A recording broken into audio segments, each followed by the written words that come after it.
এবং নিয়ে এলাম আপনাদের জন্য প্রথম ঘটনা, যে ঘটনাটি আমাদের সাথে শেয়ার করেছেন মিস্টিক মিনা জার্মানির মিউনিখ থেকে, এবং তিনি তার বন্ধু রনের কাছ থেকে শোনা একটি ঘটনা আমাদের কাছে শেয়ার করেছেন। তিনি আমাকে রিকোয়েস্ট করেছেন আমি যেন আমার মতো করে ঘটনাটা আপনাদের কাছে শেয়ার করি। আমি চলে যাব মিনার পাঠানো ঘটনায়। রনের সাথে মিনার পরিচয় হয় একটা ক্যাম্পিং এ গিয়ে। তারা বন্ধুরা ক্যাম্পিং এ গিয়েছিল তাদের কাজের একটা এনভায়রনমেন্ট থেকে, এবং সেখানে তাদের ওভারনাইট স্টে করার কথা, এবং জায়গাটা হচ্ছে কোনো একটা ক্যাসেল। সেই ক্যাসেলের কাছে তারা গিয়েছিল, সেখানে সেই ক্যাম্পিং স্পট আছে এবং ওভারনাইট স্টেইং এর ব্যবস্থা আছে। তো যাই হোক, সেই ক্যাম্পে গিয়ে তারা বেশ ভালো সময় কাটায়। সন্ধ্যার পর অনেক তাদের বিভিন্ন রকমের আয়োজন হয়, বারবিকিউ এন্ড এভরিথিং। তো এর মাঝে যখন রাত গভীর হয়ে যায়, চারিদিকে নিশুতি হয়ে গেছে, তো অনেকেই কিন্তু ঘুমাতে চলে গেছে। মিনা তার আরো 2-4 বন্ধু তারা বেশ আগ্রহী হয়ে বসেছিল, গল্প করছিল। সেখানে ফিক্সড বসার জায়গা ছিল, তো সেই ফিক্সড বসার জায়গায় তারা বসে পিনাট আর সোডা খাচ্ছিল। তখন সামার, এবং সামার সিজনে খুব সুন্দর ওয়েদার, বাতাস খুব সুন্দরভাবে বইছে। পাশেই তাদের ক্যাম্প ফায়ার জ্বলছিল খানিকটা দূরত্বে, এবং এই যে রাত হয়ে যাওয়া, খানিকটা ঠান্ডা ওয়েদার আসছে। সামারও কিন্তু বেশ ঠান্ডা ঠান্ডা ওয়েদার থাকে রাতের বেলা, তখন যখন বাতাস বয়। তো সেই যে ঠান্ডা মানে চিলি ভাবটা দূর করে দিচ্ছে এই ক্যাম্প ফায়ারটা। তো এরকম একটা সময় তারা বিভিন্ন রকম গল্প গুজব করছে তাদের 3-4 বন্ধু। তো এই সময় তাদের আর একটা ফ্রেন্ড রনকে নিয়ে আসলো এদিকে। তো রন অ্যাকচুয়ালি কাজ করে আর একটা প্রজেক্টে, এবং এই কারণেই মিনাদের সাথে তার পরিচয় নাই। তো এসে সেখানে বসলো তার সেই বন্ধু, এবং রনকে পরিচয় করে দিল সবার সাথে। রন একজন আমেরিকান, এবং সেই ইউরোপে তাদের এই প্রজেক্টে কাজ করছে বিভিন্ন রকম।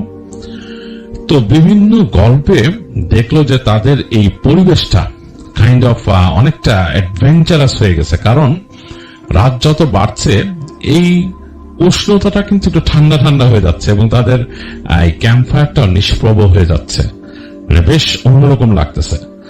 তো এর মাঝে 2-1 শুরু করলো তাদের মধ্যে স্পুকি গল্প করা, এটা সেটা অনেক কিছু, এবং তারা বলতেছে ওই যে যেই ক্যাসেলটার কাছে তারা সেই ক্যাসেলটা নিয়ে কথা বলছিল তারা, যে এই ক্যাসেল এরকম ছিল ইত্যাদি ইত্যাদি। ওই ক্যাসেল নিয়ে বিভিন্ন রকমের কথা হচ্ছে তাদের মাঝে।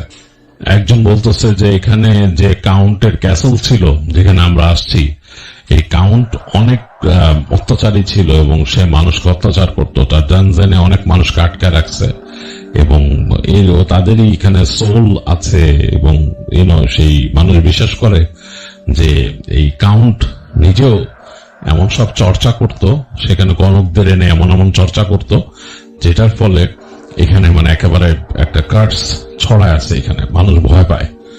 অনেকে নাকি এখানকার যারা রেগুলার মানুষ আছে তারা এগুলা দেখতে পায় রাতের বেলা, বিশেষ করে চলাফেরা করলে। অর্ডিনারি মানুষটা একেবারে রাতের বেলা এই ক্যাসেলের আশপাশ দিয়ে যায় না। এই যে দেখছেন যে বনাঞ্চল আছে, এটার আশপাশ দিয়ে সরে না, ওদিক দিয়ে চলে যায় মানুষ ঘুরে। যাই হোক, এইসব ঘটনা শুনতেছিল রন। তো রন হাসতে হাসতে বলে যে দেখো, এরকম এই তো তুমি বলতেছো এইখানে একের মিডল অফ দ্য ইউরোপে এরকম ঘটনা, আমি এর থেকে কত ভয়ঙ্কর জিনিস শুনছি, কত রকম ভয়ঙ্কর এক্সপিরিয়েন্সের কথা শুনছি। তো সবাই বলে কিরকম বলো। তো রন বলতেছে যে আমার ফ্রেন্ডের বাবা, মানে তার ক্লোজ ফ্রেন্ড, রনের একদম ক্লোজ ফ্রেন্ড, তার বাবা, তারা হাই স্কুলে একসাথে পড়ছে। বলছে সে নিজে এমন সিচুয়েশনে পড়ছিল যে সেই ঘটনা একেবারে অন্যরকম। তো তখন তারা জিজ্ঞেস করে যে ঘটনাটা কি।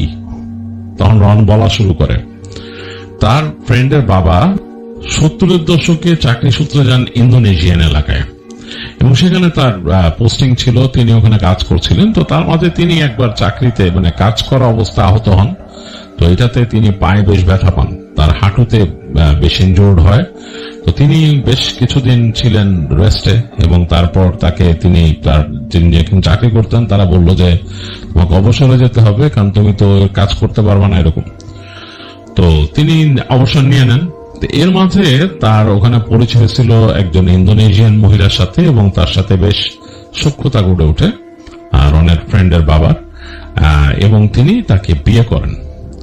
তো বিয়ে করার পরে তাদের সংসার চলছিল এবং তিনি ডিসাইড করেন যে তিনি ইন্দোনেশিয়া থেকে যাবেন, তিনি ব্যাক করবেন না আর আমেরিকায়। তো এটা তিনি চিন্তা করেন তখন। তো ইন্দোনেশিয়া থাকছেন তিনি, এবং তিনি তার স্ত্রীকে নিয়ে তিনি একটা বোট কিনেছিলেন, বড় একটা বোট। এই বোটটা নিয়ে তিনি ট্যুরিজম প্রমোট করতেন, মানে বিভিন্ন জায়গায় নিয়ে যেতেন ট্যুরিস্টার, এরকম একটা অবস্থা। তো যাই হোক, মোটামুটি ভালোই চলছিল এবং তার একজন পার্টনার ছিল ওইখানে, এবং সে পার্টনারের সাথে মোটামুটি তিনি ভালোই সময় কাটাতেন, আড্ডা দিতেন। তার ওয়াইফও সেই পার্টনারের ওয়াইফের ফ্রেন্ড ছিল। তো ভালো সময় তাদের কাটছিল এবং তিনি জীবনটাকে বেশ উপভোগ করছিলেন। তো এরকম সময় একদিন তিনি খবর পান যে এইখানে, মানে তারপরে গল্পে গল্পে যেটা আসে, এবং তিনি খুব অ্যাডভেঞ্চারাস মানুষ, তো গল্পে গল্পে তিনি শুনেন যে কোন একটা অঞ্চলে, সুমাত্রার কোন একটা অঞ্চলে, সেইখানে নাকি মানে সর্প দেবতা বলে একটা ব্যাপার প্রচলিত আছে, এবং এই সর্প দেবতা নাকি খুব ভিশিয়াস, এবং সে নাকি সাপের রূপ নেয়, সাপ থেকে মানুষ হয়ে যেতে পারে, আবার সে নাকি ড্রাগনও রূপ নিতে পারে। এরকম কথা প্রচলিত আছে, এবং সে থাকে পাহাড়ের উপরে কোন একটা গুহায়, এবং সেখানকার যারা আদিবাসী আছে ওই এলাকায়, তারা নাকি তার জন্য ভোগ দিয়ে আসে। এই ঘটনাগুলো তিনি শুনেন। একদিন রাতের বেলা তারা বসে বসে শুনতেছেন, মানে রনের বন্ধুর বাবা, আমি ওনার একটা ছদ্মনাম এখানে দিয়ে দিচ্ছি, তার নাম ধরে নিলাম মাইকেল। তো মাইকেল যখন এগুলা শুনেন, তিনি মানে তার বন্ধুকে বলেন যে গেট আউট অফ হিয়ার, এটা কি সম্ভব? সে বন্ধু বলতেছে যে হ্যাঁ, বন্ধু নাকি দেখছে সেই মানে সর্পদেবতাকে দেখছে, এবং সে পুরোই মানুষ এবং অসাধারণ রূপবতী এক নারী। তো মাইকেল বারবার তার ফ্রেন্ডে বলে, আর ইউ ফর রিয়েল, মানে তুমি কি সত্যি কথা বলতেছ? তার বন্ধু বলে, ইয়েস, আমি শুনছি আমার ফ্রেন্ডের কাছে, এন্ড সে আমার মিথ্যা বলবে না, সে যা বলছে আমাকে ঠিকই বলছে, সে অবশ্যই দেখছে বলেই বলছে। তো তখন মাইকেলের কেমন একটা ইচ্ছা জাগে মনে যে সে ওই জায়গায় যাবে। মাইকেল তাকে, তার বন্ধুকে বলে যে মানে তুমি আর আমি যে দেখে আসি, চলো ওই জায়গাটা। তো তার বন্ধু বলে, no no no no no no no, আমি যাব না এখানে। মাইকেল বলে, হোয়াট অ্যাবাউট মি, আমি যে দেখে আসি। তো তার বন্ধু বলতেছে যে তুমি কি জানো এটা কত বড় রিস্ক ওই জায়গায় যাওয়া, এবং ওখানকার আদিবাসীরা কিন্তু তোমাকে মেরেও ফেলতে পারে। তো সে তার বন্ধুকে বলে যে আমি টাকা দিব, আমার কাছে যে টাকা আছে আমি টাকা স্পেন্ড করব, তুমি আমাকে ব্যবস্থা করে দাও আদিবাসীদের মাধ্যমে, যাতে জায়গাটা দেখা আনবে। আমি জানি যে এরকম কিছু নাই, আমি এরকম কিছু দেখতে পাবো না, সর্পদেবতা বা সর্পদেবী তাকে দেখতে পারবো না, বাট আমি জায়গাটা দেখে আসতে চাই। তো এই কথা শুনে তার বন্ধু বলে যে তুমি কি পাগল, তুমি যে সেভিংস করছো সব ভাঙবা? বলে হ্যাঁ আমি ভাঙবো, আমার কাছে বেশ কিছু সেভিংস আছে, এখন আমি চাকরির থেকে বেনিফিট পাইছি বেশ কিছু, আর প্লাস আমার এই যে ব্যবসা করে টাকা জমছে, আমি দেখতে চাই। তো তার বন্ধু বলে যে না, তুমি তোমার ওয়াইফের সাথে আগে কনসাল্ট করো। তো মাইকেল বলে ওকে, আমি তোমার জানাইতেছি। মাইকেল সাথে সাথে উঠে যায়, উঠে গিয়ে তার ওয়াইফ ছিল ওইখানে কটেজে, যে ওয়াইফের সাথে কথা বলে যে আমি অমুক জায়গায় যেতে চাই, আমি একটা মেয়ে শুনছি, এবং আমি সারা জীবনই অ্যাডভেঞ্চার প্রিয় মানুষ, আর আমি এরকম জিনিস যেতে চাই, এবং আমার খুব আগ্রহ এই সুমাত্রা নিয়ে, খুব আগ্রহ। তার ওয়াইফ তাকে অনেক পছন্দ করে, অনেক ভালোবাসে, এবং হাজবেন্ডের উপর পুরো কনফিডেন্স আছে তার। তো সে পুরোপুরি কনফিডেন্ট যে তার হাজবেন্ড মানে গেলে মানে সে তার আগ্রহ মেটানোর জন্য যাচ্ছে। তো তখন তার ওয়াইফ বলে যে ওকে তুমি যাও, আমার অসুবিধা নেই। তো সে বলে যে আমি কিন্তু টাকা পয়সা ভেঙে ফেলবো। তো তার ওয়াইফ বলে যখন কি করবা, টাকা তারও কামানো যাবে, but you have to be careful. Michael Jack তার ওয়াইফের সাথে কথাবার্তা বলে সেই বন্ধুকে এসে বলে যে তোমার ভাবি রাজি, সে কোনো সমস্যা করবে না, তুমি মানে ব্যবস্থা করে দাও। তো তার ফ্রেন্ড বলে যে আসলে ব্যবস্থা করাটা তো এত সোজা না, তুমি যেরকম বলতেছো, তো আমি লেটসি, আমি যদি কিছু অ্যারেঞ্জ করতে পারি। যাই হোক, তো মাইকেলের বন্ধু মানে সে কিন্তু আবার ওইখানকার লোকাল মানুষ, সে এরকম খোঁজ খবর নেয়, এবং মাইকেল তাকে প্রতিদিনই টাকা দিতে পরে যে কি আমার এটার কি খবর নিলা, তুমি কি বের করলা? তো ফ্রেন্ড বলে যে আমি নিতেছি, আমি খুঁজতেছি, এতে বললেই তো হয় না জিনিসটা, তুমি ওয়েট করো, দেখি কি করা যায়। আর মাইকেল নিজেও বিভিন্ন জায়গায় যেত, হাঁটতো, যেখানে ঘুরতে যেত সেখানে সে দেখতো যে এরকম কোনো খোঁজ খবর পাওয়া যায় কিনা। তো এরকম সে ওখানকার একজন গুণিন টাইপের লোককে পায়, যে লোকের কাছে অনেকে যায়। লোকটা সারাদিন বসে বসে কাইন্ড অফ ধ্যান করে, তো তার কাছে অনেক মানুষ যায়। মাইকেল যে তার সাথে কথা বলার চেষ্টা করে, মাইকেল তাকে জিজ্ঞেস করে যে তুমি কি এরকম কিছু শুনছো? তো লোকটা মাইকেলের কথা শুনে ফট করে, সে কিন্তু এতক্ষণ চোখ মেলা নাই, অনেক মানুষ অনেক কিছু বলছে তাকে, সে শুধু হাত উঁচু করে সবাইকে বিদায় দিছে। তো মাইকেলের কথা শুনে সে চোখ মেলে মাইকেলের দিকে তাকায় বলে কি, তোমার দিকে তাকায় আমি বিপদ দেখতে পাচ্ছি, তুমি বড় বিপদের মধ্যে পড়বা, ডোন্ট ইভেন ডেয়ার, তুমি এটাই করো না, এটাতে কোনো সাহস দেখাও না জিনিসটাতে। তো মাইকেল একটু থতমত খেয়ে যায়, লোকটা কি বলতেছে, এইভাবে কথা বলতেছে কেন? তো মাইকেল বলে ওকে ওকে বলে উঠে যায়। সে সে আসলে এইসব ব্যাপারে খুব একটা না, সে জাস্ট খবর নেওয়ার চেষ্টা করতেছে মানুষের কাছ থেকে, যে কতজন মানুষ জানে এই সম্পর্কে এরকম কিছু। যাই হোক, এর মাঝে তার ফ্রেন্ড একদিন এসে বলে যে হ্যাঁ, তোমাকে আমি ব্যবস্থা করে দিতে পারি, এন্ড এটার জন্য তোমার জন্য কিন্তু হার্ড হবে, তোমার কিন্তু ব্যবসা বাণিজ্য মাইর খাবা, কারণ তুমি কিন্তু ওই সময় এই যে টুরিস্ট নিয়ে ঘোরাও এগুলা করতে পারবা না, কারণ ওই জায়গায় যে তোমার যেতেই লাগবে 4-5 দিন, মানে ওই জায়গায় ঢুকে যেতে হবে, যে ওখানকার ভেতরে, সেই সুমাত্রার ভেতরে এরকম গহীন জায়গায় তোমাকে বোট নিয়ে যেতে হবে, এবং তোমার সাথে কিন্তু কেউ যাইতে যাবে না, জানো, কারণ সবাই জানে যে এই অ্যাডভেঞ্চার থেকে মানুষ ফিরে নাও আসতে পারে, তোমার সাথে কিন্তু মানুষ যেতে চাবে না।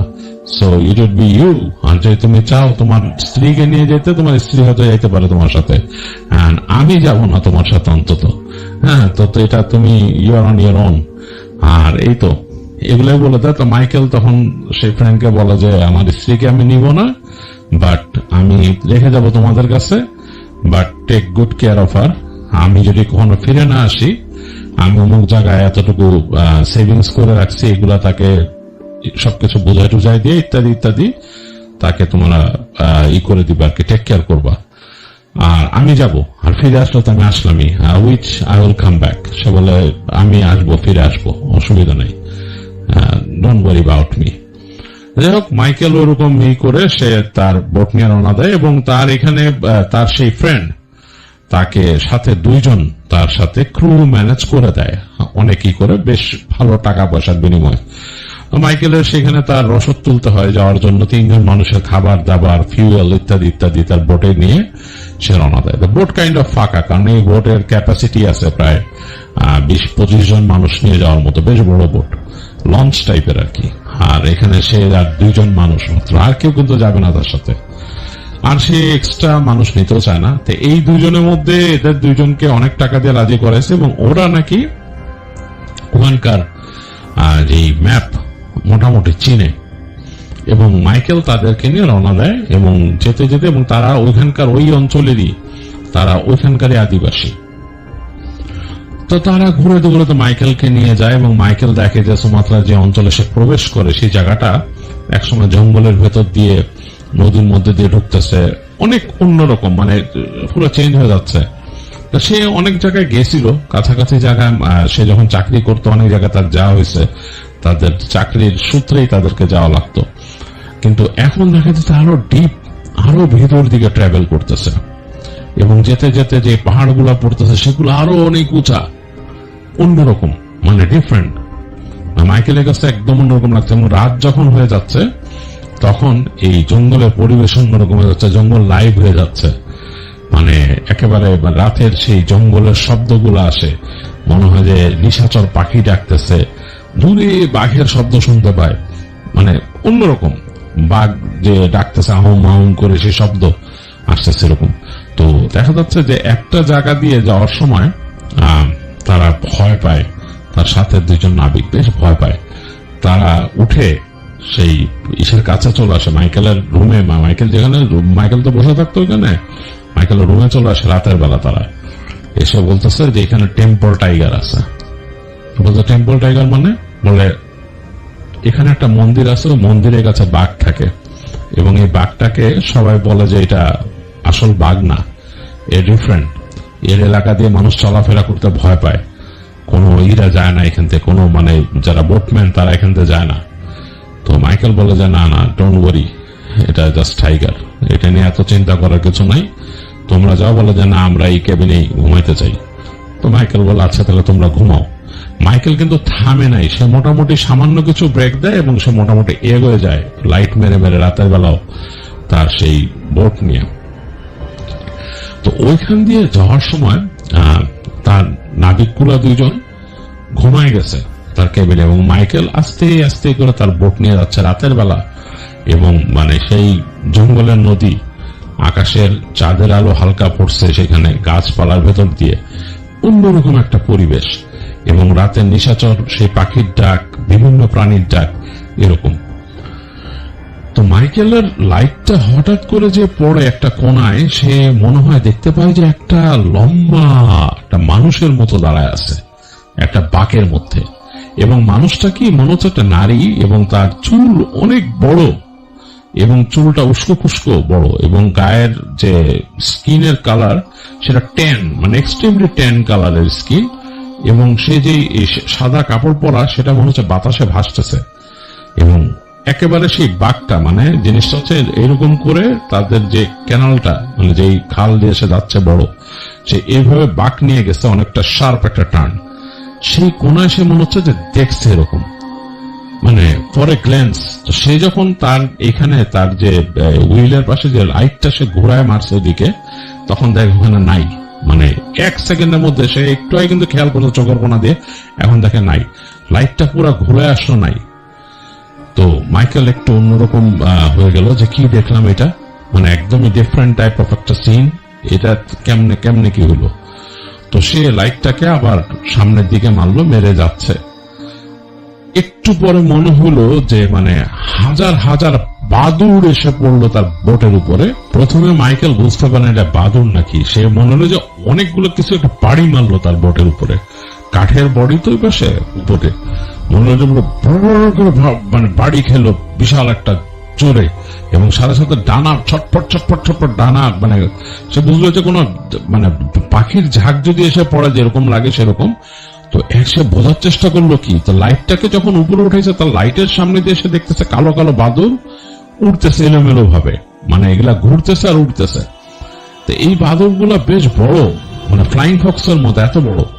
তো সে অবাক হলো কিছুক্ষণ। তো মাইকেল জানে যে এখানে গুহা আছে পাহাড়ে, সেগুলোর থেকে কিন্তু বাদুর থাকে গুহার মধ্যে, কেভের মধ্যে, এগুলোই হতে বেরিয়েছে। বাট তার বোর্ডের উপরে এসে পড়লো কেন? এবং যখন এটা এসে পড়ছে তার বোর্ডের উপরে, তখন তার যে দুইজন ক্রু ছিল তারা মানে দেখা গেছে তাদের ভাষায় কি বলা শুরু করছে, উদ্ভট শুরু করে, মানে মাইকেলের কাছে এটা একটা অন্যরকম জিনিস লাগা শুরু করছে। সে একসময় চিৎকার করে উঠলো তাদের সাথে, shut up, what you guys doing, এভাবে চিৎকার করতেছো কেন, থামো তোমরা, what's going on, it's just bat, বলে বাদুড় তোমরা এরকম করতেছো কেন?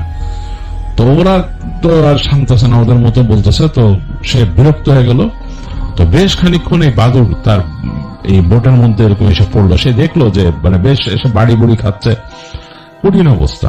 তো এইভাবে চলতে চলতে এক সময় বাদুড়ের ব্যাপারটা মানে কেটে গেল, বাদুড় নাই। তো সে সোজা যখন চলে যাচ্ছে, হঠাৎ করে তার পাশ থেকে, বোটের পাশ থেকে, তার ডাঙার কাছ থেকে প্রচন্ড একটা হুঙ্কার শুনলো বাঘের। বাঘ যেভাবে ডাকে, মানে ভয়ঙ্কর ডাক, বাঘের ভয়ঙ্কর একটা ডাক, হুঙ্কার, মানে তার বোটটা কেঁপে উঠলো।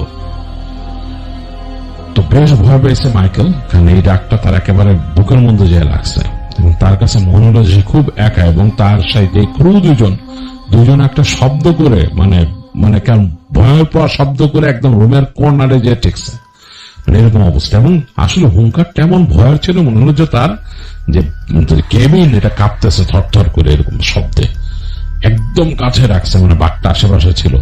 তো যাই হোক, মাইকেল তাড়াতাড়ি, তার এখানে কিন্তু গান ছিল, তার বোটের মধ্যে রাইফেল আছে, রাইফেলটা সে সাথে সাথে হাতে নিল, এবং সে এটা চালানোতে খুব অভ্যস্ত, খুব ভালো হাত তার।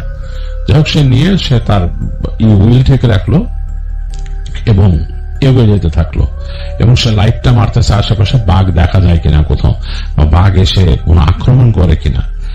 তো দেখলো যে না, ওরকম কিছু হলো না। এবং এক সময় চাঁদটা আরো হেলে গেল একদিকে, এবং আস্তে আস্তে চাঁদ হারায় গেল, এবং ভোরের আলো ফুটতেছে।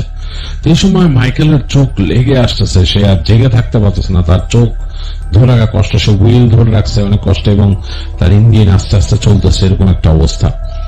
তো মাইকেল চিন্তা করলো যে না, আমাকে তো ঘুমাই গেলে হবে না, এই দুজনকে হাতে মানে দিনের বেলা তার ওই দুজন রাতের বেলা বোট চালাবেই না, ইম্পসিবল।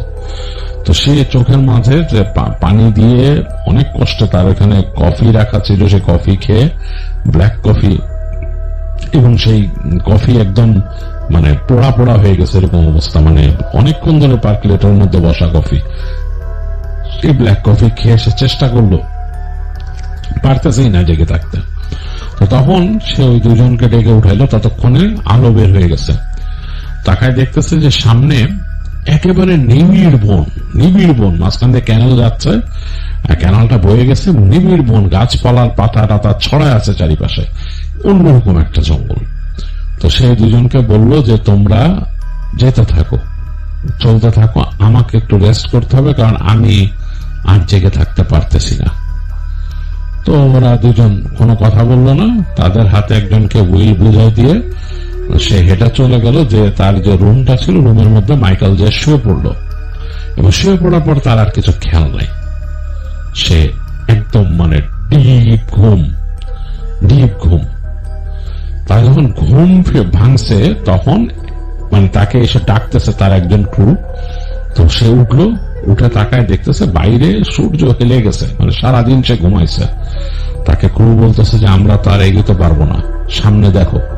সামনে তাকায় দেখতেছে বেশ কিছু পাহাড় এরকম, এবং পাহাড়গুলো একটু অন্যরকম, ডিফারেন্ট, এবং এই পাশ থেকে একটা ঝর্ণার মতো নেমে আসতেছে, ঝর্ণার পানি এসে পড়তেছে এই পাশে। বলে যে এখানে এখন আর এগোনো যাবে না, তুমি যতই চেষ্টা করো, রাতের বেলা এই কদিন তুমি চালাইছো বোট, এখন আর যাবে না, তো তুমি এখন কি করবা? তার ক্রু বলে যে চিন্তা করো। তো বলে ওকে লেটস সি, এইখানে যে আমরা বোট থামাই, একটা জায়গা দেখায়, যে এই জায়গা দিয়ে এরকম ঘুরে, কারণ মাইকেল তো এক্সপার্ট এই ব্যাপারে, সে জানে যেভাবে যে এখানে যে নোঙর করতে পারবে। তো ওইখানে যে ঘোড়ায় যে নোঙর করলো, বোটটা নোঙর করে, ততক্ষণে অলরেডি সন্ধ্যা ঘনায় গেছে।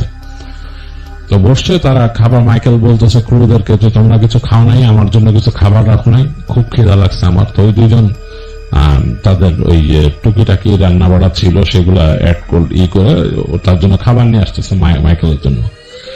মাইকেল জাস্ট খাবারগুলা নিয়ে খেতে বসছে তার ওই সামনে, ডেকের সামনে। এই সময় দেখলো কিছু মানুষ এসে হাজির হয়েছে বোটের কোনায়, এবং তারা হচ্ছে আদিবাসী মানুষ, এবং বেশ যুদ্ধাঙ্গী, তাদের হাতে কিন্তু ওখানে অস্ত্র আছে, এবং তারা মানে মারবে এরকম একটা অবস্থা।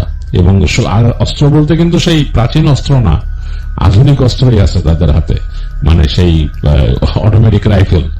তো এদের মধ্যে একজন এগিয়ে আসলো, এসে তাদের ওই এলাকার সুমাত্রান ভাষায় কথা বলা শুরু করলো।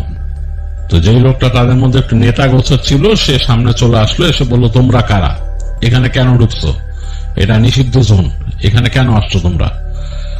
তো মাইকেল কিন্তু ওদের ভাষা বুঝতো, এবং আরো অনেক কিছু ওখানকার যে আদিবাসীদের ভাষা সে অনেকটাই জানে। তো সে তাদেরকে বললো দেখো, আমি একজন গবেষক, আমি আসছিলাম এখানে গবেষণার কাজে, তো আমার পথ হারায় গেছে, এবং এখানে এসে আসছি, জায়গাটা কোথায়? তখন তাদের মধ্যে যে নেতা লোকটা, সে বললো যে তোমার এখানে কোথায় এটা জানার দরকার নাই, তুমি এখানে কিভাবে আসলা? তো সে বলতেছে আমি তোমাকে বললাম আমি পথ হারাই ফেলছি, আমার সাথে ক্রুরা আসলে বোট চালাইতেছিল এবং আমি ঘুমাই গেছি, ওরা অন্য মনস্ক ছিল, এখানে চলে আসছি, তা আমাকে জানতে হবে, আমি তো গবেষক, এটা কোথায়? তো তারা বলছে না, এটা তোমাকে আমরা লোকেশনটা দিতে পারবো না, তার বোটটাকে তোমার বোট কাছে ফেরাও। তো সাথে সাথে তার সাথে লোকরা অস্ত্র তাক করলো এদের দিকে। তো মাইকেল হাত উঁচা করে বললো যে অস্ত্র নামা, অস্ত্র তাক করে কি লাভ, আমি তো নিরস্ত্র মানুষ, আমাকে তোমরা অস্ত্র দেখায় কি লাভ, সমস্যা কি? তো যাই হোক, তো বোটটাকে তারা কাছায় নিয়ে আসলো, এবং ওই লোকরা আরো বোটটাকে নিয়ে তাড়াতাড়ি তারাই নোঙর করে ফেললো, এবং তাদের নেতা উঠলো মাইকেলের বোটে, এবং মাইকেলের সাথে কথা বলা শুরু করলো যে কি ব্যাপার, তুমি কোথায় গবেষণা করো, ইত্যাদি ইত্যাদি ডিটেলস জানা শুরু করলো। তো মাইকেল মোটামুটি কিছু উত্তর গুছায় রাখছিল, সেগুলো সে বলে আসো আমরা উপরে বসে কথা বলি। তো লোকটা রাজি হচ্ছিল না, তারপরও মাইকেল তাকে রিকোয়েস্ট করলো, বলে আই ইনসিস্ট, তো লোকটা উঠে আসলো তার সাথে উপরে, তার যে কেবিন ওখানে বসলো। তাদের লোকজন যারা ছিল তারা নিচে দাঁড়ায় আছে তখনও, তাদের অস্ত্র শস্ত্র হাতে। তো মাইকেল কথা বলা শুরু করলো, তাকে বললো যে দেখো আমি গবেষণা করতে আসছি। তো সেই লোকটাকে সে একটা গিফট বের করে দিল কাঠের বাক্সে, এবং সেটার মধ্যে একটা মানে সুরা ছিল আর কি, মানে তারা যে ড্রিঙ্ক করে সেরকম আর কি। তো লোকটা দেখলো চোখ চকচক করে উঠছে মাইকেলের। সে বললো যে এটা তোমাকে গিফট দিলাম, আমি আসছি এখানে গবেষণা করতে। আমি এখানে এই তোমাদের এখানে একটা এরকম সার্পেন্ট গড নামে একটা জিনিসের নাম শুনছি, সেটা নিয়ে গবেষণা করতেছে। যেটা শোনার সাথে সাথে লোকটার দেখা গেল যে চোখ দুটা মানে অন্যরকম হয়ে গেল, সে সন্দেহের চোখে তাকানো শুরু করলো। তো মাইকেল বললো যে ওইভাবে তাকাও না, তুমি আমাকে জাস্ট বলো যে এইখানে এই জিনিসটা কি এরকম সত্যি নাকি মিথ্যা, এবং আমি এগুলো নিয়ে গবেষণা করি। তো লোকটা তখন বললো যে এটা মিথ তুমি কোথা থেকে শুনছো? বলে আমি শুনছি, আমি যেহেতু গবেষক আমি তো এটা জানতে পারি। বলে লোকটা বলতেছে তখন যে তুমি এগুলো জানার কোনো দরকার নাই, এইখানকার মিথ কি আছে না আছে এটা কাউকে জানানো হয় না, তুমি এখান থেকে চলে যাবা, তোমাকে সময় দিচ্ছি, এবং তুমি যেখানে আসছো এর জন্য আমাদেরকে তোমার টাকা পয়সা দিয়ে যেতে হবে, তোমাদের যে টাকা পয়সা থাকে তুমি সব দিয়ে আমাদেরকে চলে যাবা এখান থেকে। তো মাইকেল বলে যে আমি টাকা পয়সা তোমাদের জন্য নিয়ে আসছি, আমি জানি তোমরা অনেকে এখানে এই জায়গাটা পাহারা দাও, তো আমাকে যদি তোমরা সাহায্য করো আমার গবেষণার কাজে তাহলে তোমাকে আমি ইনাফ দিতে পারবো, এবং এখন না আমি আরো ম্যানেজ করে নিতে পারবো তোমাদেরকে, কোনো সমস্যা নেই। তো লোকটা একটু সন্দেহের চোখে তাকাচ্ছে মাইকেলের সাথে। মাইকেল একটা খুব ভালো নেগোসিয়েটর ছিল, খুব ভালো কথা বলতে পারতো। যাই হোক, সে কথা বলতে বলতে লোকটাকে কনভিন্স করে ফেলে এই টাকা পয়সার ব্যাপারে। সে বলে যে আমি তোমাদেরকে দিব, তো এর বিনিময়ে যেটা করবা তোমরা আমাকে দেখাবা জিনিসটা কোথায় আছে কিরকম কি। তো লোকটা একটা ইভেল হাসি দেয়, উইকেট হাসি দিয়ে বলে যে দেখো তুমি দেখবা, কিন্তু ফিরে যেতে পারবা কিনা সেটা কিন্তু আমি বলবো না, এটা নিশ্চয়তা নাই কোনো। তো মাইকেল তখন বলে যে ওকে, আমি এগ্রি করতেছি, আমার সব রিস্ক আমার। তো বলে তোমার লোকরা আমাদের সাথেই যাবে, তাদেরকে এখানে রেখে যাওয়া যাবে না, আর তোমার বোটও এখানে এইভাবে নোংর করা থাকবে, আমরা এটা বেঁধে রাখবো বোট। মাইকেল বলে ওকে, নো প্রবলেম। তো তার সাথে মাইকেলের সাথে দুইজন লোক তারা সহ রওনা দেয় ওইখান থেকে। রাতের বেলায় তাদেরকে নিয়ে রওনা দেয়। মাইকেল বলছিল যে রাতটাকে আমরা বোটে কাটাইতে পারি, বলে না। তো জঙ্গলের মধ্যে দিয়ে যাচ্ছে, গাছগাছালি তখন অন্ধকার হয়ে গেছে, এবং সে কিন্তু তার বোটের মোটামুটি সবকিছু লক করে। তো মাইকেল বলছে যে তুমি যদি মনে করে থাকো, ওই ইকে বলতেছে যে আমার বোটের মধ্যেই টাকা পয়সা আছে ওরকম, ওইটাকে তো না, টাকা পয়সা আছে কিন্তু কোথায় আছে সেটা তোমাকে আমি বলবো পরে, যখন তুমি আমাকে এটার সন্ধান দিবা তখন আমি জানাই যাব কোথায় টাকা পয়সা আছে। যাই হোক, লোকটা তার কথা খুব একটা করে না। লোকটা মোটামুটি বোঝা গেছে যে মাইকেলের এই বোট এবং তার জিনিসপত্র পেয়ে গেলে সে মোটামুটি খুশি, আর টাকা পয়সাটা হলো বোনাস যদি পায়। যাই হোক, মাইকেল এনে হেঁটে যাচ্ছে তারা, মাইকেল এবং তার দুই গ্রুপে, এবং ওরা খুব ভয় পেয়েছে যারা একটু ওখানকার আদিবাসীদের অংশ ছিল। ওই ক্রু দুজন কিন্তু আদিবাসীদের থেকেই আসছে, তারা বেশ ভয় পেয়েছে।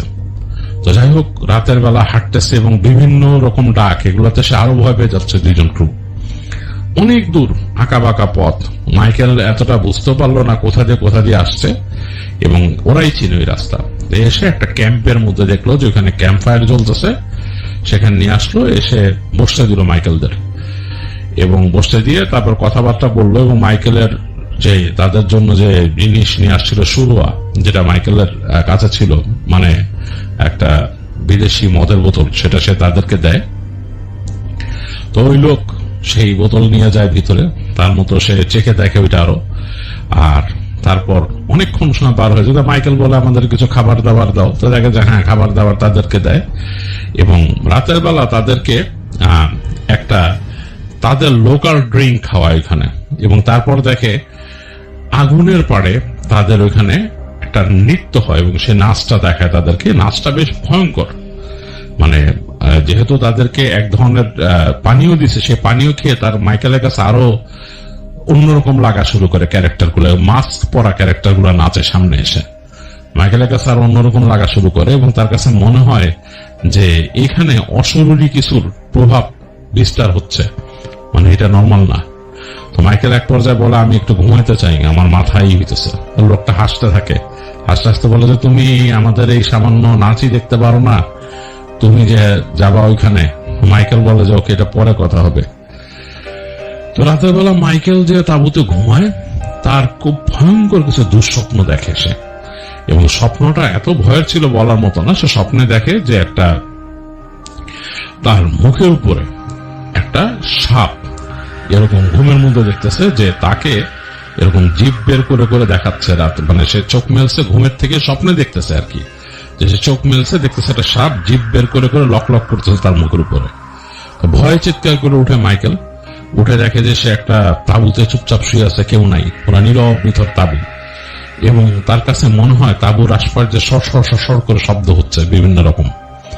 তো যাই হোক, অনেক রাত পর্যন্ত সে জেগে বসে থাকে এবং তার মনের মধ্যে ভয় কাজ করা শুরু করে যে সে একটা ডিফারেন্ট জোনে আসছে। তো ওইভাবে করে সে অনেকক্ষণ বসে থাকে, অনেক সময় ঝিমাইতে ঝিমাইতে ঘুমা যায়। তো সকালবেলা যখন সে উঠে দেখে যে তাদের ওই লোক যারা তাকে আনছিল তারা আসে, এসে বলে যে তোমার ক্রু দুজন পলায় গেছে, তাদেরকে পাচ্ছি না আমরা, তারা এখান থেকে পলায় গেছে, তো তুমি একজন আসো, চলো আমাদের বসের কাছে। তো বসের কাছে নিয়ে যায়। তার বস বলে যে বলছিলাম না যে এগুলা নেওয়ার মতো অবস্থা তোমাদের নাই, তোমার ক্রু দুজন পলাইছে। তো মাইকেল বলে যে আমি তো পলাই নাই, ওরা তোমাদেরই এইখান থেকে গেছে, এর জন্যই পলাইছে, ওদের হাট শক্ত না, আমার হাট অনেক শক্ত, তুমি আমাকে দেখাও এবং আমি তোমাকে যা যা বলছি প্রমিস করছি সেগুলো দিব, আমার আছে আসলে। তো মাইকেল ওই লোকের সাথে কথাবার্তা বলতে বলতে বেশ লোকটাকে কনভিন্স করে ফেলে। তো লোকটা তখন মাইকেলকে বলে, দেখো আমি তো যাব না ওই জায়গায়, তোমাকে আমি লোক ম্যানেজ করে দিব, এবং তাদেরকে তোমার ইমিডিয়েটলি কিছু দিতে হবে, তারা তো এইভাবে যাবে না। তো মাইকেল বলে, তাহলে আমি তোমাকে কি দিতে পারি? বলে যে তোমার সাথে এই যে তোমার দামি ঘড়ি আছে তোমার হাতে, বুঝতেছি, এবং তোমার সাথে পকেটে যা যা আছে এগুলা দিয়ে দাও, এগুলা দিলে ওরা একটা নিশ্চয়তা পাবে যে তারা তোমার কাছ থেকে অর্থকড়ি পাবে। মাইকেল বলে ঠিক আছে, আমি এগুলো দিব, অসুবিধা নেই। তো বলে সবকিছু ঠিকঠাক করে ঠিক দুপুরের দিকে মাইকেল যাত্রা শুরু করে। তো ওদের ওখান থেকে তার সাথে 4 জন মানুষ দিছে, এবং 4 জন মানুষ সে দেখলো যে একটা ছাগল, মানে একটা বেশ বড় ছাগল তারা বেঁধে নিয়ে যাচ্ছে ওই 4 জন, এবং ছাগলটা ম্যা ম্যা করে ডাকতেছে, মানে কঠিন অবস্থা, মানে মাইকেলের কাছে ভালো লাগতেছিল না এই জিনিসটা। তো নিয়ে যাচ্ছে, তার বয়ে নিয়ে যাচ্ছে ছাগলটাকে বেঁধে তারা, এবং মাইকেল তাদের সাথে যাচ্ছে, এবং মাইকেল তাদের অনুসরণ করতে বেশ কষ্ট হচ্ছে। বিভিন্ন রাস্তা আর কি, এরকম চিকন রাস্তা, কোনো জায়গায় ঝিরির মতো চলে গেছে, কোনো জায়গায় উঁচু নিচু, এবং মানে খুবই কঠিন অবস্থা, পায়ে চলা পথ, এবং এই পথগুলো এমনই সংকীর্ণ, অনেক জায়গায় হাঁটার মতো না। হাঁটতে হাঁটতে সেই একটা পাহাড়ের পাদদেশে আসছে তারা, সেখান থেকে বড় বড় বোল্ডার, বড় বড় পাথরেরই, সেখান থেকে ওঠা শুরু করলো ওই লোকগুলো, এবং সেই ছাগল বয়ে নিয়ে যাচ্ছে 4 জন। তো উঠতে উঠতে ঘুরতে ঘুরতে মাইকেলের মানে মনে হলো যে তার পা ধরে আসতেছে। তো সে তাদেরকে এক জায়গায় বলে, থামো, আমি একটু থামতে চাই।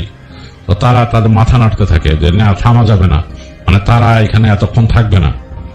তারা আবার ওঠা শুরু করলো। মাইকেলও অগাত্য, মানে আর কোনো কথা না বলে ওঠা শুরু করলো। মাইকেলের আগেই তার হাতের এই ঘড়ি, তারপর পকেটে কিছু টাকা পয়সা ছিল, সেগুলো তার হাতের আংটি, এগুলো দিয়ে দিছে এদেরকে, জাস্ট ওই যে তারা ক্যাশ নগদ চায় এগুলা। তো হাঁটতে হাঁটতে এক পর্যায়ে তারা পাহাড়ের একটা জায়গায় চলে আসলো। পাহাড় কিন্তু এখানে অনেক উঁচা, কত উঁচুতে ক্লাইম্ব করছে মাইকেল বলতে পারবে না। সে বুঝতেছে যে তার 2টা পা একদম ধরে গেছে। এখন সে যে চাকরি করতো সেটাতে সে এগুলোতে ইউজ টু ছিল, বিভিন্ন রকম কঠিন ট্রেনিং বা এগুলোর মধ্যে তাকে যেতে হয়েছে।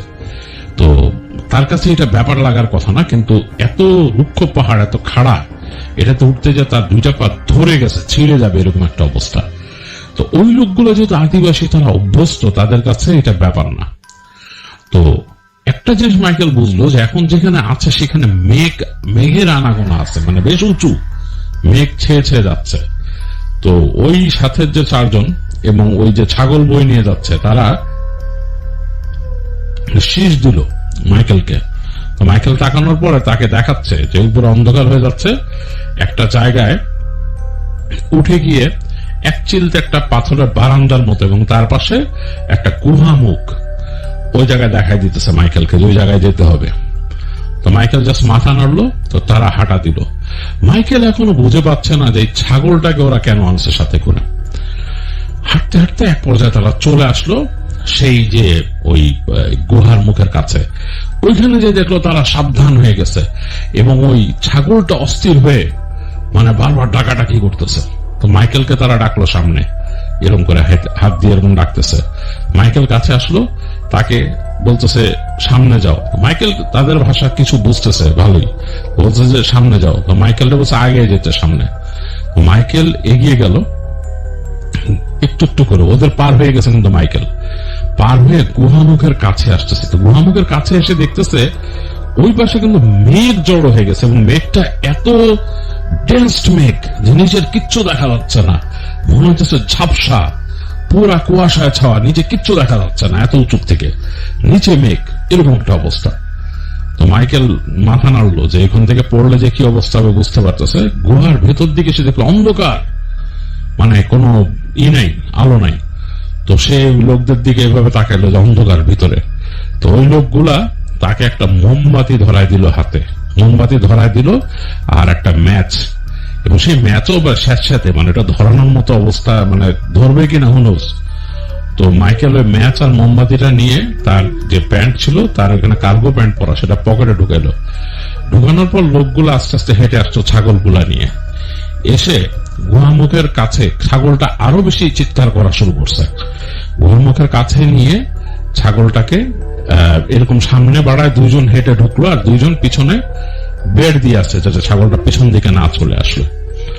ওখানে যে তারা করলো কি, ওই রশিগুলা খুলে দিল ছাগলের, এবং ছাগলটা লাফ দিয়ে চলে যেতে গেছিল পিছে, তারা ধাক্কা দিয়ে ছাগলটাকে ভেতর দিকে ঢুকাই দিল। ছাগলটা শব্দ করতে, আর এদিক দিয়ে তারা ছাগলটার সামনে এরকম শব্দ করলো এবং মানে কিম্ভূত কিমাগার একটা শব্দ করলো। ছাগলটা ওই শব্দে আর পিছন দিকে আসলো না, সামনে যে ডাকতেছে ম্যা ম্যা করে। তো মাইকেলের কাছে একটু মায়া লাগলো ব্যাপারটা, তার কাছে মনে হলো জিনিসটা ঠিক না। তো সে তাদেরকে মানে এরকম চোখ দিয়ে করলো, কি ব্যাপার ছাগলটারে বাঁচাল না কেন? তো সে সামনে বাড়ছে 2 পা, যে সে ছাগলটাকে নিয়ে আসবে। ছাগলটা যেহেতু ভয় পেয়েছে, সে দেখতেছে ছাগলটার পেছন দিকটা, তখনও বাইরের গুহা, বাইরের আলোটা হালকা ভাবে পড়ছে, ছাগলের পেছন দিকটা দেখা যাচ্ছে। তো মাইকেল যে জাস্ট হাত দিয়ে ধরবে, এই সময় সেট করে মনে হলো ছাগলটাকে টেনে কেউ নিয়ে গেল ভিতরে, এবং একটা দীর্ঘ শব্দ হলো, ছাগলের লাস্ট ডাক, এরকম কিছু একটা নিয়ে গেল ভিতরে টান দিয়ে। তো মাইকেল 1 সেকেন্ডে 2 পা পিছনে এসে পড়ছে এবং সে খেয়াল করলো যে তার পেছনের যে লোকগুলা ছিল, যে আদিবাসী, সেগুলো ছেড়ে দৌড় দিয়েছে পিছন দিকে, মানে দৌড়ায় যেভাবে পারতেছে ফার্স্ট নেমে যাচ্ছে ওখান থেকে। তো মাইকেল ওখানে দাঁড়ায় আছে বোকার মতো কিছুক্ষণ, সে কি করবে বুঝতে পারতেছে না। সে কান খাড়া করে শোনা শব্দ করছে, ছাগলের আর কোনো শব্দ নাই।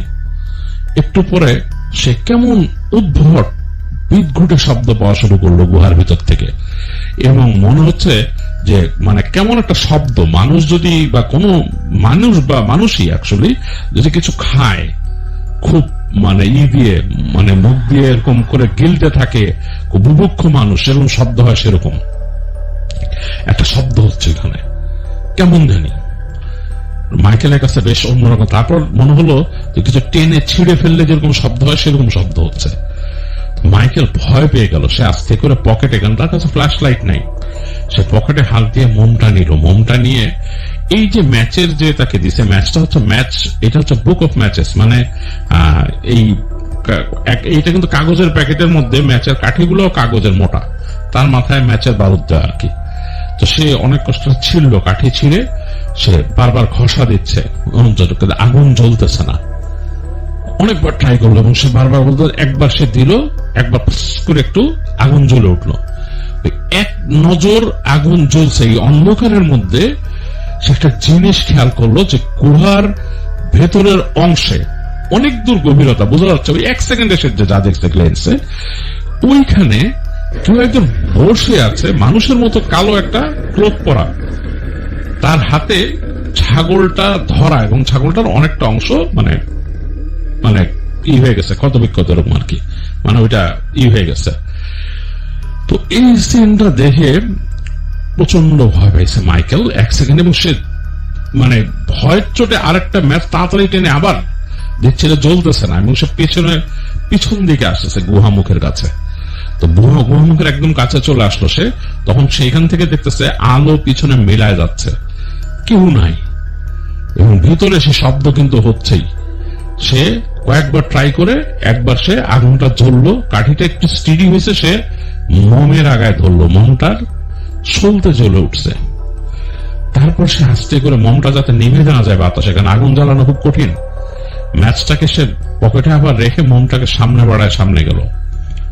যেখানে সে ওই যে আলখাল্লা পরা একটা মানুষের মতো অবয়ব দেখছিল, সারা মুখে রক্ত লেগে আছে, যে মানুষটা নাই, ওই জায়গাটা খালি, এবং সে দেখলো ওখানে অনেক ব্লাড পড়ে আছে, রক্ত পড়ে আছে ওই জায়গায়। তো মাইকেল প্রচন্ড ভয় পেয়েছে, ভয়ঙ্কর রকম ভয় পেয়েছে সে, কিন্তু সে সাহস করে করে মনটাকে আগে বাড়ায় ধরে আস্তে আস্তে যাচ্ছে। গুহার ভিতরে কোনো বাতাস নাই, গুহাটা একেবারে নিথর বাতাস, চাপা একটা পরিবেশ ভিতরে সে যাচ্ছে, এবং সে ভেতর থেকে মনে হচ্ছে গুহার আরো ভেতর থেকে শব্দটা বেশ বাড়তি রকম আসতেছে, ভলিউমাইজ হয়ে যেতেছে শব্দটা, মানে এরকম কপ কপ কপ করার তারপর ছেড়ার শব্দ এরকম। তো এরকম পেতে পেতে সে সামনে যাচ্ছে। সামনে যেতে যেতে এক জায়গায় সে দেখলো একটা বিশাল একটা ফাঁকা জায়গায় সে প্রবেশ করছে। সেই জায়গাটা চারিপাশে দেওয়াল, মানে গুহার দেয়ালগুলা অমসৃণ, বিভিন্ন রকম খাজ টাজ আছে এরকম, এবং সে তার মোমবাতির আলোতে দেখতেছে ওই খাজের মাঝে বিভিন্ন জায়গায় মোমবাতি লাগানো, আর একটা দেয়ালের পাশে আলখাল্লা পরা একজন মানুষ সে বসে আছে, তার মুখে একটা মুখোশ, সেই মুখোশটা অনেকটা মানুষের কঙ্কাল স্কালের মতো দেখতে, কালো রঙের কুচকুচে, কিন্তু এইটা কি কোনো আসলে মানুষের স্কাল কেটে বানাইছে কিনা সেটা সে জানে না, বাট চেহারা দেখা যাচ্ছে না। এবং ওই যে ছাগলের অংশ পড়ে আছে এক পাশে পুরাই সাইডে, ওই যে মানুষটা কথা বলে উঠল বেশ ভয়ঙ্কর টোনে, এবং সেই টোনটা শুনে মাইকেলের সারা শরীর হিম হয়ে গেছে। মাইকেল এখন চিন্তা করতে পারছে না সে পেছন দিকে দৌড় দিবে কিনা। তাকে ওইখানকার সেই ভাষায় বলতেছে যে তোর সাহস দেখে আমি অবাক হলাম, তুই এখানে আসলি, আজকে তোর অবস্থা কি হয় সেটা দেখ। তো মাইকেল এটা শুনে ভয় পেয়ে দৌড় দিতে গেল। দৌড় দিতে গিয়েই সে ওখানে পা, মানে জায়গাটা ছিল একটু উঁচু নিচু, সে যে দুই পা নেমে আসছিল সিঁড়ির মতো সেটা আর বুঝতে পারে নাই, অন্ধকারে পা লেগে সে ধিম করে পড়লো। পড়ার সাথে সাথে তার মাথাটা ওই পাথরে ঠুকে গেল। মাইকেল বেহুশ হয়ে গেছে, মানে তার সেন্স নাই, চোখের সামনে অন্ধকার দেখে বেহুশ হয়ে গেছে বাড়িতে। মাইকেলের যখন হুঁশ ফিরছে সে দেখতেছে চোখ পিট পিট করে তাকাচ্ছে, তাকায় দেখতেছে তার হাত বাঁধা, দুই হাত বাঁধা, এবং তার পা আছে, পা নাড়াইতে পারতেছে সে, কিন্তু দুই হাত পুরো বাঁধা আর কি এরকম, এবং তাকে বেঁধে রাখা হয়েছে একটা খুঁটির মতো জায়গায়, অনেকটা ক্রসের মতো জায়গায়, এবং দুই হাত এরকম করে বেঁধে রাখছে, তাকে নাড়ানোর মতো অবস্থা তার নাই। তো মাইকেল বেশ হয়ে গেল, মানে নড়ার চেষ্টা করলো, দেখলো যে না, এখান থেকে বেরোনোর অবস্থা এরকম নাই। সে যদি চেষ্টাও করে মানে শরীরটাকে বাঁকিয়ে তুলতে উপর দিকে, তার হাত মুচড়ে যাবে, তো সেটা সম্ভব না, যেহেতু ক্রসের মতো বেঁধে রাখছে তাকে। আর সারা ঘরের মধ্যে ওই যে খাজের মধ্যে অসংখ্য মোমবাতি জ্বালানো, এবং মোমবাতিগুলা লাল রঙের মোমবাতি, খুব অন্যরকম লাল, মানে এটা দেখে মানে স্বাভাবিক কোন লাল রং মনে হয় না এরকম। এবং হঠাৎ শব্দ পেল সে, এবং শব্দের মধ্যে দেখতেছে সেই আলখাল্লা পরা মানুষটা, সেই যে আলখাল্লা পরা মানুষটা এরকম মুখের মধ্যে মাস্ক, চেহারা সে দেখে নাই, চেহারা ওই যে এক সেকেন্ড চোখে পড়ছিল ম্যাচের ফ্লেমে হালকা, সেখানে বিভৎস চেহারা দেখছিল সে। সে হেঁটে হেঁটে সামনে আসছে, এসে বলতেছে তুই নিজেই এখানে খোরাক হয়ে আসছিস, হ্যাঁ তুই এখানে খোরাক হয়ে আসছিস, আজকে তুই ছিলি আমাদের এই দেবতার খোরাক হিসাবে। তো মাইকেল বলল যে কিসের দেবতা? মাইকেল তখন কথা বলে উঠছে কিসের দেবতা? তো দেখলো যে ওই লোকটা হেসে দিল, এবং হাসিটা ভয়ঙ্কর ভয়ঙ্কর হাসি, কুটিল হাসি, মানুষের হতে পারে না। এবং হাসির চোটে লোকটার মুখের যে স্কালের উপরে স্কালের মতো যে মাস্ক পরা, সেটা ভেতর তো ধোঁয়ার মতো বেরোয় গেল হাসির চোটে, এবং ভয়ঙ্কর ভয়ঙ্কর, এটা বর্ণনাতীত এরকম একটা অবস্থা। তো মাইকেল বলল যে কিসের দেবতা?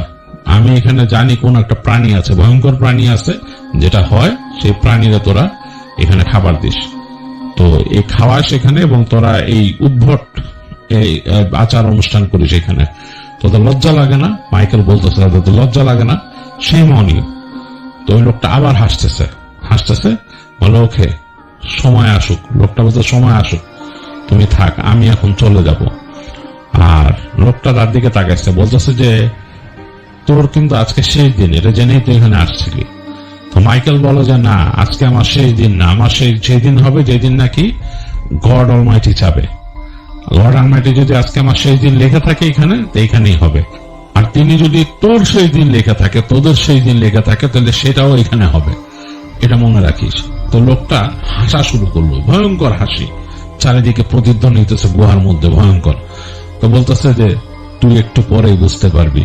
এরকম বলে লোকটা একদিকে সরে গেল, মানে গুহাটা দুই দিকে বিস্তৃত, এরকম একদিক দিয়ে সরে গেল, মানে লোকটাকে দেখা গেল না, সে আস্তেই করে চলে গেল।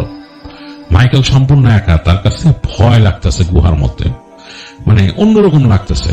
তো সে হঠাৎ তাকায় দেখলো গুহার উপরের ছাদের এক কোণা দিয়ে আকাশ দেখা যায়, হালকা একটা ছোট্ট ফুটা আছে এরকম উঁচু, কাইন্ড অফ লাইক মানে এক কোণা দিয়ে মনে হচ্ছে যে ওখানে কোনো ঢাকনি বা কিছু ছিল, খুব সরায় ফেলছে। সেখান দিয়ে চাঁদ দেখা যাচ্ছে, সুন্দর চাঁদ এবং তারা। তো মাইকেল তখন ভাবতেছে যে এগুলা, এই অভাগার বাচ্চাগুলা, মানে সে তখন ভাবতেছে যে এই অভাগার বাচ্চাগুলা এইখানে নিশ্চয়ই মানুষ এনে এনে মারে, কোন বন্য প্রাণী এখানে আছে, এটা দিয়ে এটা মারে। তো যাই হোক, সে প্রার্থনা করতে থাকে মনে মনে, চোখ বন্ধ করে প্রার্থনা করতে থাকে, এবং সে মানে মনে মনে প্রার্থনা করে যে সৃষ্টিকর্তা আমাকে বাঁচাও। অনেক মনে মনে সে ডিপ একটা প্রার্থনা ডুবে যায়। আর সে চিন্তা করে যে আমার এটা দেখতে আসা ঠিক হয় নাই, মানে আমি তো কিউরিয়াস ছিলাম জিনিসটা কি। তো মাইকেল যখন এটা চিন্তা করতে থাকে, হঠাৎ সে ওইখানে শব্দ শুনতে পায়, কেমন যেন রিংঝিন শব্দ। এই রিংঝিন শব্দটা মনে হচ্ছে কোনো কিছু নাড়া খাচ্ছে, মানে যদি কোনো অর্নামেন্ট নড়াচড়া করে সেরকম। অনেকটা এই যে আমাদের উপমহাদেশে যে পায়েল পরে হাঁটে যেরকম, ওই ধরনের। মাইকেল চোখ বন্ধ করে রাখতে রাখতে সব মেলে, চোখ মেলার পর সে দেখে তার থেকে বেশ খানিকটা দূরে এই গুহার যে দুই দিকে যে চলে গেছে দুইটা পথ, এর মধ্যে বাঁ দিকে একটা নারী দাঁড়ায় আছে, যে নারীকে সে দেখছিল বোট থেকে, মানে ট্যান রঙের একটা নারী, এবং তার কালো চুল মানে বেশ বড়, এবং চোখগুলা বড় বড় কালচে রঙের চোখ, মানে চোখের মনি কালচে, বড় চোখ, এবং তার দিকে তাকায় আছে। এবং সে সাদা রঙের একটা ড্রেস পরা, এবং সেই চোখ থেকে কেমন যেন একটা দ্যুতি বের হইতেছে, মনে হচ্ছে যে তাকে মানে দেখে ফেলতেছে, তার সবকিছু ভালো মতন দেখতেছে। তো মাইকেল ভাবলো যে এটা কি, মানে এই নারীটা কে। তো সে জিজ্ঞেস করলো হু আর ইউ। এটার উত্তরে নারীটা মুখটা এরকম হা করে তার দিকে একটা শব্দ করলো। সে খেয়াল করলো যে এই নারীর মুখের মধ্যে ফ্যাং আছে, মানে এরকম দাঁত, যেরকম সাপের দাঁত থাকে সেরকম দাঁত আছে।